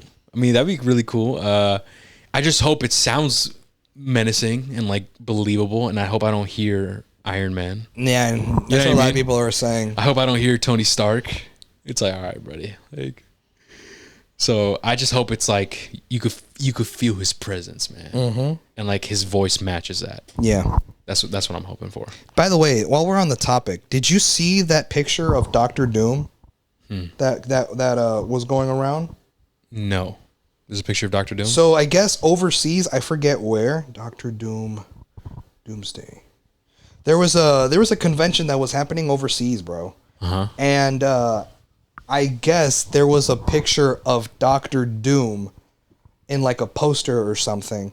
And people are saying that that's what Doctor Doom is going to look like in Doomsday. And it's supposedly promotional art. Oh, okay. It's legit? That's the thing. I don't know. Okay. I don't know, but I want to get your thoughts on it. I don't know if it's real. I don't know if it's like another fake. AI situation. It could be, but this is a picture of the like look at this shit, bro. This is not the picture I'm telling you, but look, bro. What the fuck? Is that real? No, I'm telling you. Well, I don't know. I'm probably not. It's probably AI. I don't know. I can't. I'm like trying to look at like obvious signs. Like I don't see. Maybe because look at this guy's head here on the right. Look at that guy's head. Do you see the shape of his head here? It's like it's like cropped or cut. Yeah. So it might be AI. Yeah, you see, like these photos are. That's crazy, but that's good. It looks real though. I know. Look, this is the promotional art. That's real? Is that real? Supposedly. Oh no! You know what it is, bro? I think no. It might not be because I remember wasn't there like an event? I forgot what event it was, and they showed Spider-Man, and people were like, "Oh my god, this is the official new art of Spider-Man from Spider-Man Brand New Day." I remember. But that Spider-Man was just like a stock image of Spider-Man that was seen already years before, like in toys and shit. So that's probably just a stock photo of Doom. Oh, okay. Does that make sense? Yeah. I'm telling you, like I didn't think it was real. You really got to zoom in and look. Like, bro. You really got to zoom in and look. It's like the photo, right? Is that the clear one? And then look. Why are they all in the same seat, like sitting the same way? Here, let me wait. Who posted this? Patrick Stewart. He would not post. No, this, he would. Like, no, that's what I'm saying, bro. He would not post this. Also, is that Gamora? Gamora, where? Right there in the middle, right next to there. Is that her? Or who is that? That's not Gamora. Oh, who? I don't know. Who does that look like to you? No, this is fake. Who is that? It's Jean Grey. It's Jean Grey from the original X-Men. But Oh, the actress, but the actress that plays her says that she wasn't interested in coming back to play yeah, Jean. no, that's fake. Then this is definitely fake, bro. I'm telling you. Look, it says it's posted as a story for Patrick Stewart. what does the caption say? Working on Doomsday. What is it? No, it's like the location thing. What does it say? Doomsday reshoots X-Men unit. Like, what the fuck? That's so Also, fake. did you notice this poster in the back? What? Bro. What? Hold on, wait. Is it real? No, it's not, bro. Look, this is supposed to be Nightcrawler. Who the fuck is that? Is that Beast? It looks like Beast. It looks like Beast though. It looks like Beast on a Nightcrawler body. Look, right? Looks like Beast. Yeah. But it's based on this. Yeah, you see, it's fake. Yeah. They're fake. I told bro. you. I They're told fake. you. I knew it, bro. I fucking knew it. But the people who are reporting it as real. That's scary, man. That's what I'm saying. And now it's funny because times have changed in my algorithm. Yeah. Because before it was like, bro, I saw a leak that I didn't want to see, bro. Yeah, now yeah. it's Could be AI. and it doesn't bother me. I just keep scrolling. That's true. But no, I agree. As far as the predictions, I need to see his suit. Oh yeah. I would like maybe some quick shots of the heroes, particularly some X-Men. I'd like to see how Beast would look like. Oh yeah. Or like Cyclops or Magneto. Absolutely. That would be cool. Yeah, man. We just gotta wait. You just gotta wait and see. Yeah. Man. I believe, isn't it a supposed rumor What? that it was supposed to that it's supposed to come out next month as a preview to Avatar? I thought it was confirmed. I don't know. I thought it was a rumor. When I heard it, I was like, "Ooh, that's cool." I But thought it was confirmed by like one of the big guys. oh, I don't know. That I didn't see. I thought it was. I could look it up. I thought it was just rumored up until now. I guess meanwhile we could get into the next topic. No, that was it. Oh, that was it? Yeah. Oh shit. Yeah, bro. That was it. Okay, let me double check this then. Doomsday trailer. Avatar. Fire and Ash.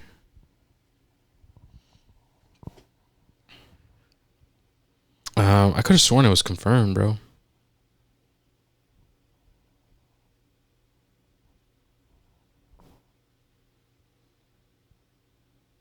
Like, hold on. It was reported by Collider. Really? And even IGN reported it too. Look. First Avengers Doomsday trailer to reportedly play before Avatar Fire and Ash. And if you look at the picture, it says via Collider. Oh, yeah, you're right. Then yeah. So I think it is confirmed. Yeah, That's bro. crazy, girl. Yeah, that's dude. crazy. We're watching that in 3D, by the way. Avatar, Fire and Ash. We saw The Way of Water In 3D. in 3D, which is cool. Which is fire. Which was really cool. A lot of really cool visually. Looks amazing. But yeah, it's confirmed, girl. She. You know what? That makes sense because I be seeing memes, and it'd be like, you know those like highly saturated like memes of like just like a Giga Chad with like that's buff with like a nice suit and shit. Yeah. Like it'd be memes like that of like walking out. Like it'll be like an AI type thing walking out of the theater, and it's like me walking out of Avatar Fire and Ash after the Doomsday trailer. And it's just like people are just gonna go there just to watch the trailer, and it's like, yo, fuck the movie, I'm out. Like that movie's gonna be long, man. It's like what, 3 hours? Yeah, 3 something. God damn. I know, bro. It's gonna be a long one. But yeah, I think that's everything. Right? You said that was everything? Yes, sir. Damn, what are we at? We're like almost 3 hours. What, 2 hour 40? Damn. Okay. Well, all right, guys. Well, hang up your capes because that's going to be the end of this episode. We hope you enjoyed. Thank you so much for listening. And as always, we hope to assemble again very soon. But until then, wait for our signal. Take care, guys. See ya.